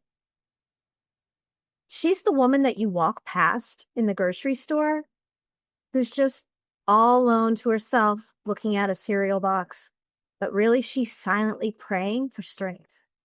She's the mom that's crying behind the steering wheel while waiting to go in for another doctor's appointment. She's the one woman who smiles through the pain that you will never know. And she's me. There was a time when I was told I wouldn't make it through the night. My body was failing, my hearing was ruptured, my eardrums were ruptured, and the injuries I suffered were so severe, both of my jaws and my shoulder had to be replaced. Did I fail to mention that during this time I was also pregnant? Every doctor gave up on me, but I hadn't given up on me because I knew I wasn't fighting for just my life. I was fighting for the life of my daughter, my unborn baby. Every day of my pregnancy, I was brutally attacked. Not once, not twice, but relentlessly. The kind of abuse that doesn't leave you with just bruises, it leaves you in silence. I wasn't just physically injured, I was isolated, shattered, and forgotten by the system that was invented to protect me. But you're looking at someone who absolutely refused to be erased. I started a contagious smile, not because I had all the answers, but because I needed to create a safe place that I myself never had. A place for survivors, a place for families, a place for families with special needs, a place where no one ever had to fight alone again. And I built it from nothing, from pain and from trauma, from hospital beds, and from many, many sleepless nights. Today, a contagious smile is almost 20 years old. What started as a whisper of hope has become a global movement. We've been recognized just this last June alone with 3 prestigious global awards. Best Trauma Recovery and Advocacy Program in the entire United States by Evergreen. We were also awarded Best Support Network for Special Needs Families and that was done by the Global Healing Coalition. And Best Transformative Trauma Advocate of the Year. I was awarded that by Insider Weekly.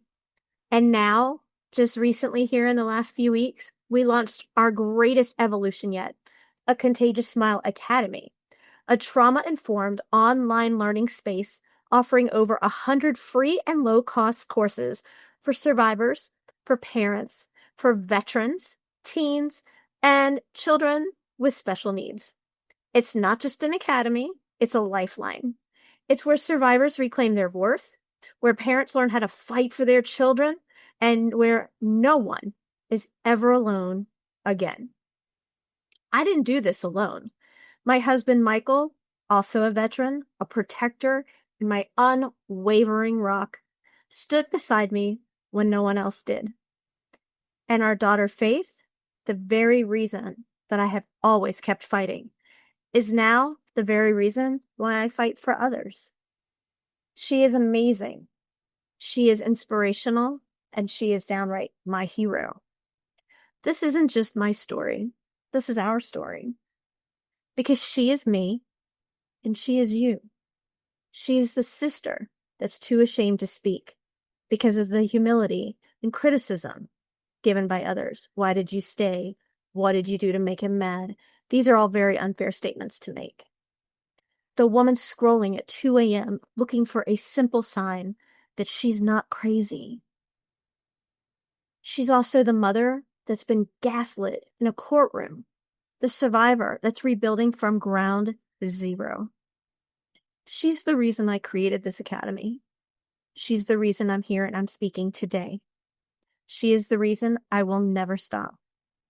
So if you're listening to this, if you've been through hell and you are still standing, I need you to know something. You don't need permission to reclaim your power. You don't need the world to believe you. You only need to believe that you are still here. You are still rising. You are still fighting. And my dear sister, you're still standing. Because she is me and I'm still standing. And now I don't just survive. I lead. I advocate. I change this game. I build bridges where others see walls. I turn pain into purpose and silence into strength. I found an empire of empathy nearly 20 years in the making that dares to say, we will not be broken. To every survivor still hiding, I see you. To every parent who's been dismissed, I hear you. To every child who thinks they're too different to belong, you belong with us. You're amazing and you're extraordinary. And we're going to remind you of that every single day. Because in this space, no one is too far gone. No story is too dark, and no wound is too deep to be healed. The world counted on me, but I didn't just stand back up. We fight this fight, and we fight it together. I turned my scars into my armor. I turned my whisper into my cry, and I turned my pain into a purpose that will outlive me. Because she is me, and I will never sit back down.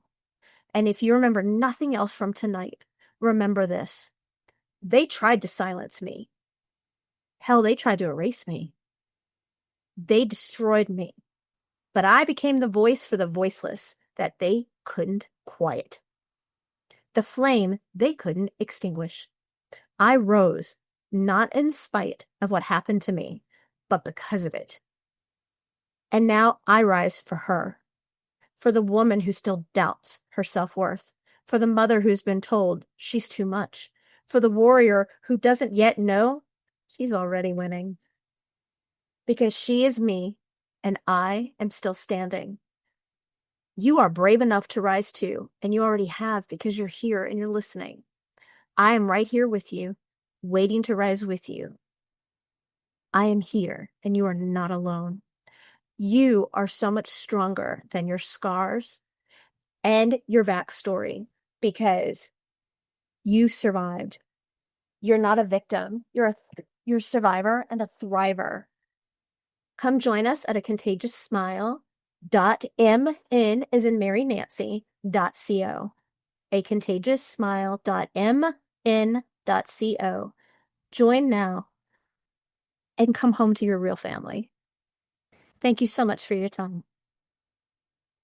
Hello everyone, this is Lovey Laguerre here. I am the founder and CEO of Pure Heavenly Beauty Boutique.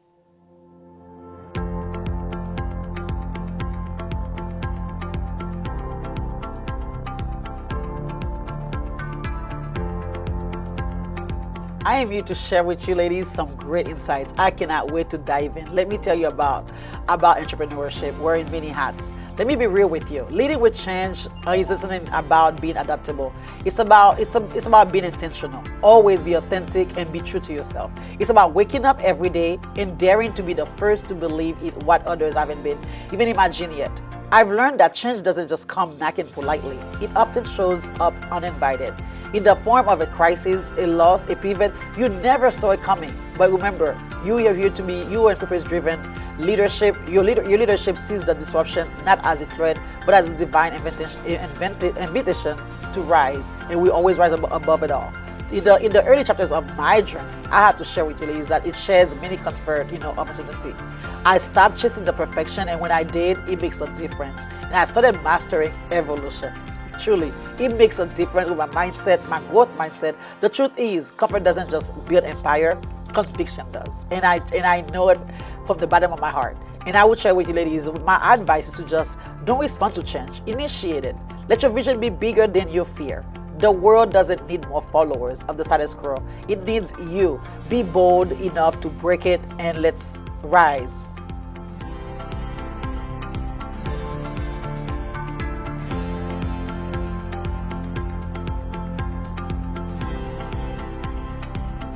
For me, purpose isn't just a tagline. It's my anchor. It's my truth. It's my story. It's my boldness, standing on my truth and share with you ladies all my insights. There was seasons I built from pain. There was time that I had to, with sleepless nights, with nothing but prayers and grits. But I never confused my platform with my purpose. I stay on my brand. I stay focused. The revenue, the recognition, that's the fruit. But the root. That's the reason behind why I started. I didn't build just to be successful. I built to be significant, to help others, to lay a platform for others, to create rooms that doesn't exist for some, to open doors for others. My goal is to pour into tomorrow's leaders today, especially those who've been overlooked. And I share my advice to you from my heart. Define your why before you chase the what. Because when your purpose is clear, your path may twist, but it won't break you. Build from the inside out. Purpose first, profits will follow. Trust me, you'll see it.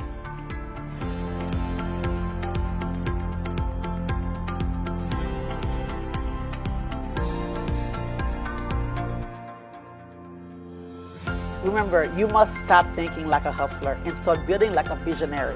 You are the boss. So remember, everything you do, you have to take your time. Don't be rushing to make money, because at the end of the day, you're gonna fall. And let me explain to you what I mean by that. Hustle has its place, but visionaries stand. If all you do is grind, you will burn out. And I've been there, and I understand, and I'm sharing with you because I have lived that part of my life. But when you move with clarity, strategy, and boldness, you won't just work hard, you will work smart. Trust and believe me, you'll build legacy for generations to come, for your family to come. I had to unlearn the glorification of struggle. Yes, I've worked tirelessly, but I've also learned the power of alignment over exhaustion. It makes a difference. It's been almost like the mindset. You shift your regular mindset to a growth mindset, and it works. You don't have to prove your worth through burnout. Remember, here's my tip. Think like a CEO, even before the world sees your business. This is your vision. Lead with a future forward lens. Invest in your mindset like your life depends on it. because it does. Truly, it truly does. Everyone's watching when you don't think you're watching. When you are the first and most important asset. So go out there and shine like a bright diamond.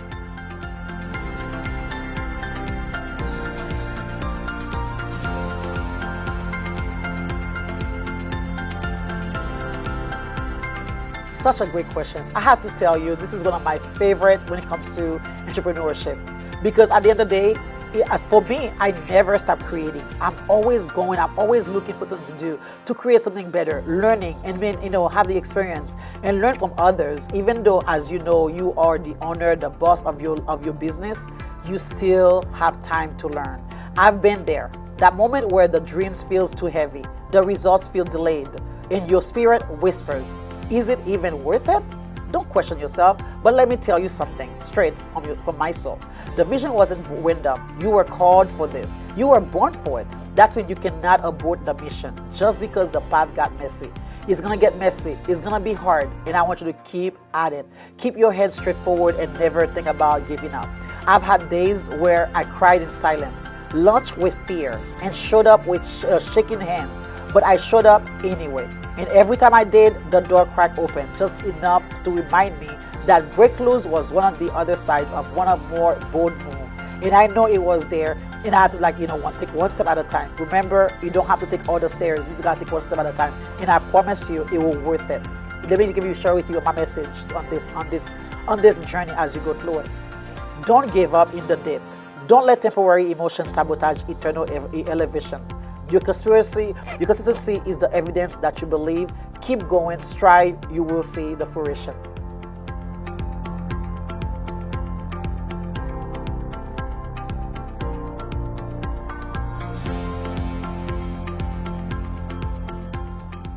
Empowering tomorrow's leaders is everything. It means pouring where it counts today. It means not holding the knowledge or gatekeep wisdom. You need to share. We're all about here to not gatekeep and give them the what we have learned, or tools, my insight, my tips, everything that I've learned. I'm here to share to let you guys know I'll leave every stone unturned. So he's choosing to mentor, not just to manage, to inspire, not just to instruct. He's giving voice to the voiceless. He's being the bridge between who they are and who they are becoming. And I am all for that. It's all about striving in your business. And here's the truth. I don't want to just be remembered for what I built. I want to be remembered for who I built up with. Because when you lift up others, it makes a difference in your business. You feel good about yourself. As an owner, to me, sharing my knowledge is never something I think too small. It's one of the biggest part in my business as I strive. So my commitment is this: I will show up for the ones who are watching silently. I will lead loudly for the ones still finding their voice. I will make sure that the light I carry becomes a torch that others can run with. And to the visionaire in this room, and I know we have a lot of those boss ladies, you know who you are. I see you, I hear you, and let me share with you. You are not just building a business, you are shaping the future. Lead with intention, build with heart, empower with purpose. And this is something that I strive on. So let's do it. And ladies, let me tell you something. With my closing story to you all, you, the disruptors, don't shrink to fit what the world expects. You are the innovator. Keep birthing ideas the world didn't know it needed. You are the visionary. Stop waiting for permission to lead, because you know who you are. You are worth everything when you show up. Everyone sees you, everyone hears you, and they appreciate you. So keep doing what you're doing. You are born for this. The world is shifting, and we need leaders who won't just survive change, but created it. So let's rise, let's lead, let's empower. Because tomorrow's leaders, they are watching us today, and we need to make a difference. And I thank you all for all your time here.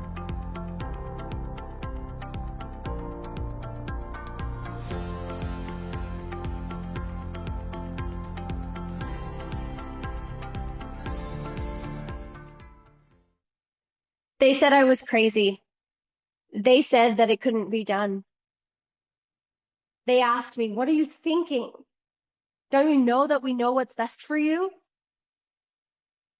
They told me that my bipolar was going to consume me, every ounce of me, every part of my being, and that it was not worth fighting. It was just destined. They sat there spewing their opinions. as if it was fact.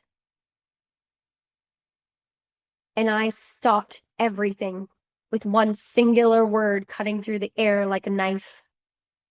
No. No explanation, no further diving into my reasoning, just no. It was in that moment that I reclaimed my power and I began my journey. Welcome to the HERStory collaboration, and my name is Ariel Balfour. This is healing the parts of me that were never broken. I am an emotional wellness mentor who is revolutionizing the way that we view and heal mental health and trauma. And I hope you enjoy coming on this journey with me today. That moment that no shattered the room, I was sitting just moments before then, staring at a white, pale floor, the smell of sterilization everywhere I looked, surrounded by a psychologist, a psychiatrist, and a doctor, all men, all staring at me with the same pity on their face. My mom holding my hand. Her liver is shutting down, they said. She's on too much medication and her body just can't process it. We have to remove her off of the medication, but it can't be done successfully for somebody of her stature, somebody who has bipolar the way that she does. It's never been done. Inevitably, she will end up in a facility within our care. I suggest you get your affairs in order. We don't know when, we don't know how bad, but we'd like to get a jump on it now.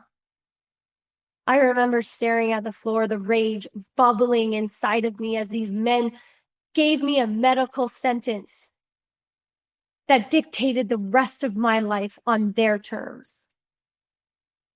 I remember sitting there, unsure of what to do next. And then I heard a voice in the back of my head. You are meant for more. And that's when I asked myself, if I'm meant for more, maybe this wasn't a diagnosis of chemical imbalance. Maybe this was a fracturing of my soul. And maybe this was my soul's way of screaming to find its way back to me. And that's when I uttered that singular word. They said I was crazy. I said, I'm awake. They said I was broken. I said, I'm finally free. They said, it can't be done. And I said, watch me. And it was in that moment that I took back my power. I reclaimed my truth, and I had no idea what I was doing along the way. All I knew was that there was a song in my heart and a truth that I could not shake, that I was meant for more. And so I walked out of that office while they shook their heads, mumbling under their breath that they would see me again soon, with a voice in my head saying, never again. And so I set forth on my journey. I didn't just manage my symptoms. I began to piece together the parts of my soul that had fractured off and broken in the paradigm of trauma. That trauma had fractured me so badly that I didn't even know I wasn't a whole person anymore. So I went on a journey finding those pieces, bringing them back to me one by one, loving them, holding them in all of their glory, all of their pain, all of their suffering, alchemizing and moving through it in real time. Accepting those parts of me that I once ignored. I now love them entirely. And I did this until one day I looked in the mirror and I said, there she is. Welcome home, Ariel. Nice to finally meet you. And that is where the true journey began, because once I began to feel whole again, I got to understand who I was, the power that my no in that moment held. And that my calling to be more, do more, have more was so that I could lead other women, other men to their most authentic selves, to open the portals of possibilities for them, because they are magic untapped. They say you're too much. I say you are overwhelmingly powerful. They say that you're too loud. I say you are reclaiming your voice. They can say whatever they want. Here in my world, this is where the rebels rise. I walked this journey. I walked through the fire because I was born for the fire itself. I was born to be the rebel. I was born to not be liked, but to lead. And that is what I do today. This is my story. This is my mission in life, to break the paradigm of mental health and trauma, to show that we are not broken. We are just needing love. That it's not what happened to us, it's what didn't happen for us in those moments. Because the action itself isn't what defines us, it is what we are lacking as a basic human need that creates the fracturing. You are beautiful and perfect exactly as you are. And this is what I aim to share with the world by sharing my story, by writing my book, Born for the Fire, which is releasing in 2026. I take you on an emotional journey with me through every fracturing of my soul and every step I took to reclaim it so that you can do the same. I am more than my diagnosis. I sit here before you 20 years as of tomorrow on my birthday. 20 years medication free.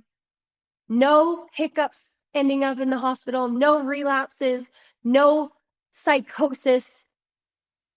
I even beat postpartum depression using my methodology and my blueprint of success. You can too. Not all diagnoses are true. Not all medication is helpful. They have their place in time. But what if it was more than that? What if it was more than just what they think it is? What if it was more of who you are and what your soul is crying out for than anything else? What if? The possibilities could be endless. So I hope you join me in my world at Trauma to Triumph Coaching Incorporated, at the Ariel Balfour on Instagram. And I hope you claim and reclaim who you are. Loud, proud, without hesitation. Because the world needs all of us. All of us to speak our truth. For women to reclaim themselves, to reclaim their sovereignty. Because we are powerful. And when we rise and we rise together, we are unstoppable. And that is what this movement, this moment with the She Rises Studios is all about. We're not here to sit silently. We are here to make change. This is where the rebels rise. Welcome to my world. Welcome to my story. And I hope to see you again in the future. Hi, and thank you so much for having me. I am Jennifer Jaskell. I'm a strategic leadership and impact coach, and I'm super excited to be here. I empower women to stand in their power, have their voices heard, and to unapologetically create the life that they love and they desire.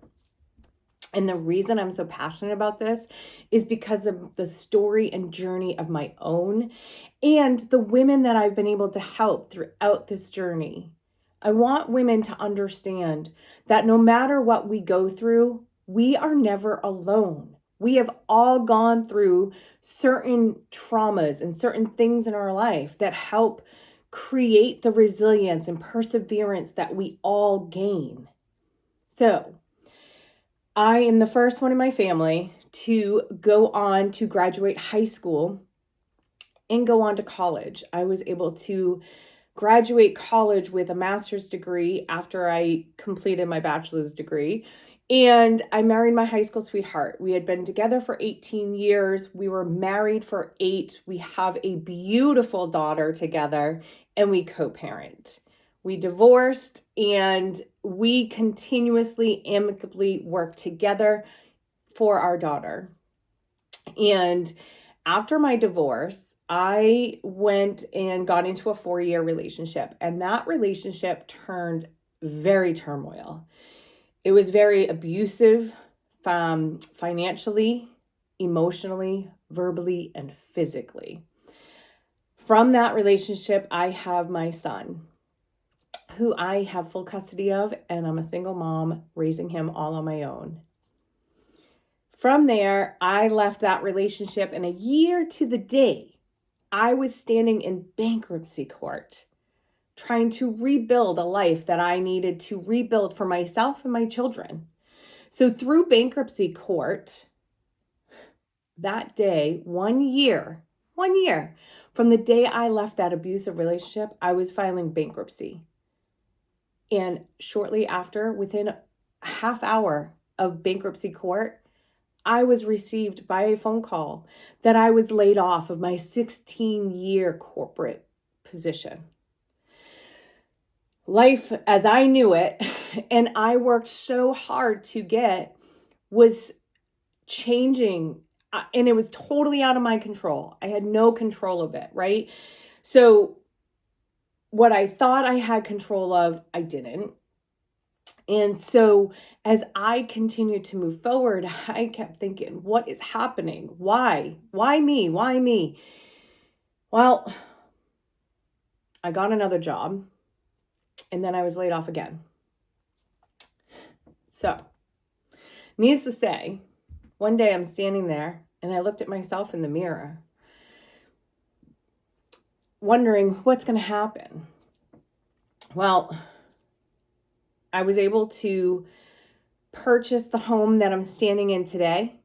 I'm super excited to be sharing that I get to stand in my own home, and I love it. I'm super excited that we get to create these memories for my children and I and the people we love, our family, our friends. But I stood in the mirror and I just looked at myself and I was like, what is going on? I'm still not fulfilled. Like, I felt alone and sad, and life completely shifted. And I didn't know where I was going to go, didn't know how to turn, didn't know what was going to go, what was going to happen. And through my whole life, I've always been a fighter. I've always been confident, and everything that I knew who I used to be was gone. So who was I? What was I going to do? And it was through personal development that I started relearning who I was again. And on top of it, I found my faith. And it was very heartwarming. I used to question all the time, why am I alone? Right? I have my children and I love them. They're my world. But I felt very alone and isolated because I was home alone with my children doing what needed to be done. I was working, I was doing all the things, yet I felt unfulfilled. So one day, standing there, looking at myself in the mirror, wondering, how is this life going to change? How is this going to get better? I truly looked at myself and I realized it was me. I was the only woman. I was the only one who could make the change. I think that's one of the hardest things to realize. No one's coming for us. No one's going to help us. We ourselves have to be the ones who want it and are willing to do the work. And I say that with love because we have to shift and we have to change. And if we don't, we're going to continue to stay where we're at. And I wasn't happy. I was being mom, I was working, I was doing all the things, I was trying to provide. But again, myself, I wasn't happy. And I was questioning, what was this all for?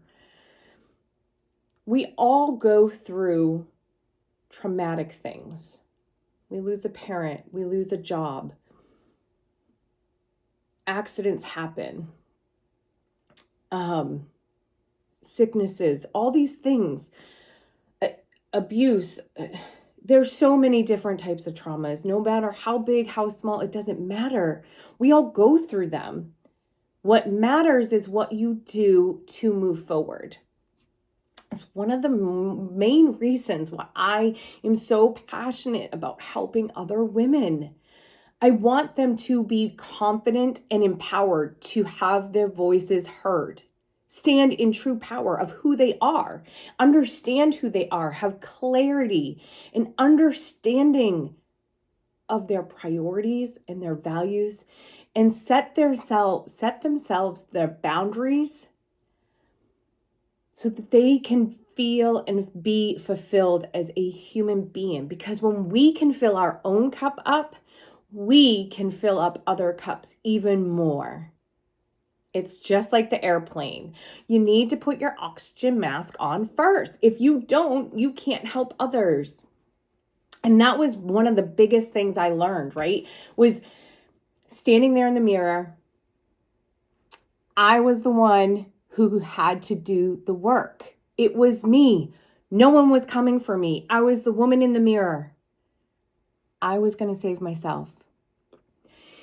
And so I took all those years of being in corporate world and doing all this work on myself, and I started working with women and helping them to create their life that they loved.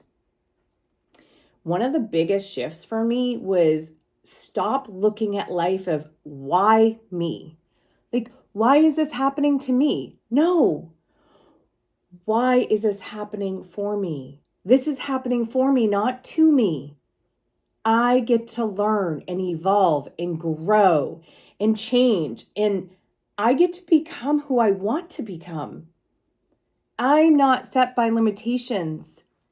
This is one of the things I love the most, is understanding exactly who we are and what we are, and who we are and what we want to be, right? And doing that, it's the only way we do that is by quieting the noise and getting really clear and understanding exactly who we are. When we can understand who we are, we get to then show up as our most powerful person ever. And as women, our confidence, it gets shifted many different ways. And we can feel knocked down multiple ways. But resilience, remember, when you look in the mirror, smile. Know that whatever tried to take you down didn't. You were able to get back up, do the work, and keep moving forward. Now, here it is. No matter what is going on in our lives, we have the opportunity to keep moving forward. And I know for myself, finding my faith, I've been able to realize there's something bigger than me, and I get to not have full control, which I know I don't. But I do realize that I have control of myself, and I get to listen to the intuition I have and create this beautiful life for not just myself, but my children and anyone that I come in contact with. I want to continue to share my story. It's not pretty. It can be really gross sometimes and really hard because I still live with PTSD, but I don't allow that to bring me down. I keep moving forward. Thank you so much for having me. I am super excited I want to be on your journey. I want to help you. I want to guide you. If you are ready, please reach out to me. You can reach me at jenniferjaskell.com, or you can email me at info@jenniferjaskell.com. Welcome. My name is Michelle Gunn. I am first a child of God, a woman, a daughter, a sister, a wife, a mother, and a grandmother. I'm an author and a self-actualization and mindset coach at Cultivate and Thrive. Today, I bring you Awaken, Align, and Shine, the journey to becoming who God created you to be. Throughout my life, I have often wondered, who am I? When I was young and as I was maturing, I lacked self-confidence, self-love, and self-value. I knew who I was by who I was told to be, by my family, my friends, teachers, and society, until I decided to be me. And I had to make that decision over and over and over again. To do that, I needed to know who I was. I needed to discover what was good in me. I needed to discover my value and the value in who I was created to be. It was time to awaken my faith, align my life, and shine with purpose. It has been a lifelong journey, and it's still not over. Awaken your faith. Faith isn't just a belief. It's a stirring. I felt that stirring often when I was younger, but I didn't know what it was. I felt it in my marriage. I felt it when raising my kids.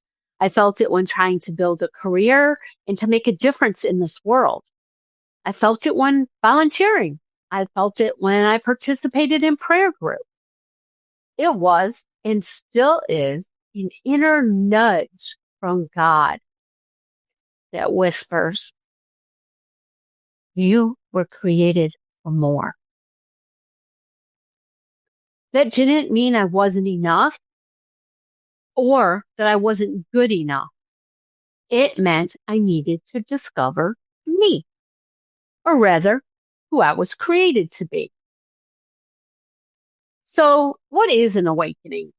Spiritually, it means waking up to God's voice and call. Most of us aren't even prepared to hear that call as adults, let alone when we're younger. It often makes us uncomfortable by encouraging us to live outside of our comfort zone. Well, I implore you to lean into discomfort, silence, and disruption as a spiritual awakening.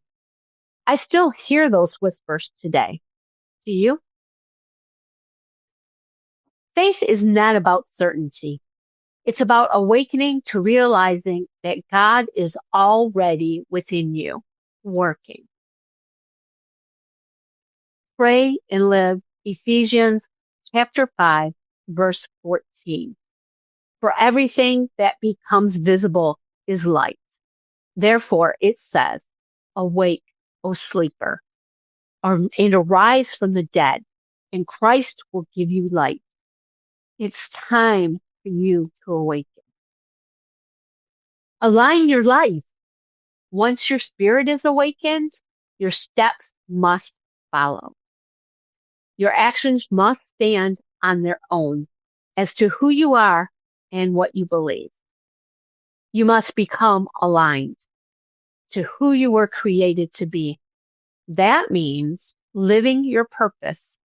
And in order to live your purpose and align your life, you must know what your God-given talents are. You must develop these talents into strength, along with developing and understanding your values and beliefs. When you align your God-given talents, values, and beliefs, you can then live your purpose. Alignment brings clarity, peace, and the power to be you. It's when you develop your God-given talents and combine those with your values. You live and work energized with passion and purpose. You are living for the greater good in service to God and people. Through this alignment, joy radiates from you. Misalignment leads to burnout, confusion, and performance over purpose. You chase money and distractions. You live frustrated and unhappy. You think you need more because it seems there's never enough. You may even lash out at other people. Have you ever seen a person and thought, wow, she is just an unhappy person? Well, she's not living in alignment. She's misaligned. Realign yourself daily through scripture, prayer, and soul-led decisions. I find that weekly adoration helps. Spending time in adoration, being with Jesus, opens up your mind and your heart to hear his message. Surround yourself with positivity and people who lift you up and encourage you. Make sure you're also lifting up and encouraging others. Be a giver, not a taker. When your life aligns, when your life aligns with your faith, you stop chasing purpose and start living it. Proverbs chapter 3, verse 6 supports this. In all your ways, be mindful of him, and he will make straight your paths. Shine with purpose.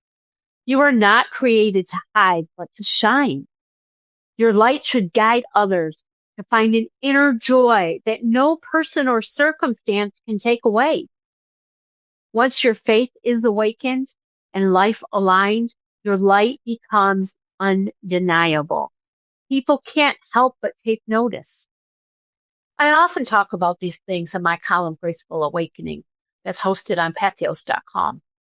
Living your unique blend is the very essence of purpose. When I help people discover their Clifton strength, they get confirmation of their innate talent. And then we discuss how they are used and how they can be aimed to live their purpose. This is one step in embracing your identity. God gave you talents and a purpose to serve. You need to know your talents, develop them into strengths, and embrace them before you can adequately use them to serve. You can then serve others through faith. You can serve in business, family, ministry, or community. Most likely, you're called to serve in a combination of ways. Living in your purpose creates that light or shine that guides people to you, much like a lighthouse that safely guides ships by illuminating their path. Awakening your faith, aligning your life, and shining with purpose empower you to show up boldly, not perfectly, because God's light shines best through the cracks. No one is perfect, and you don't need to be. Imperfections make you uniquely you. You do need to be the person that God created you to be. Remember that your purpose isn't found in perfection. It shines through authenticity, service, and love. Live as Matthew chapter 5, verse 16 states. Let your light so shine before others that they may see your good deeds and glorify your Father in heaven. Awaken your faith, align your life, and shine with purpose. God nudges. He whispers knowingly, you were made for more. That doesn't necessarily mean you're not doing enough. It may be the way you're doing things. It may mean you need to switch your focus. So take just one step today. It can be a prayer, a decision, or a reconnection to purpose, among other things. This will start your path to shine your purpose. If you need help, please reach out to me. I'm here to serve you, to help you on your journey. You can find me on LinkedIn, Facebook, Instagram, TikTok. You can also connect with me on my website, michellegunn.com. It's your time to awaken, to align, to shine.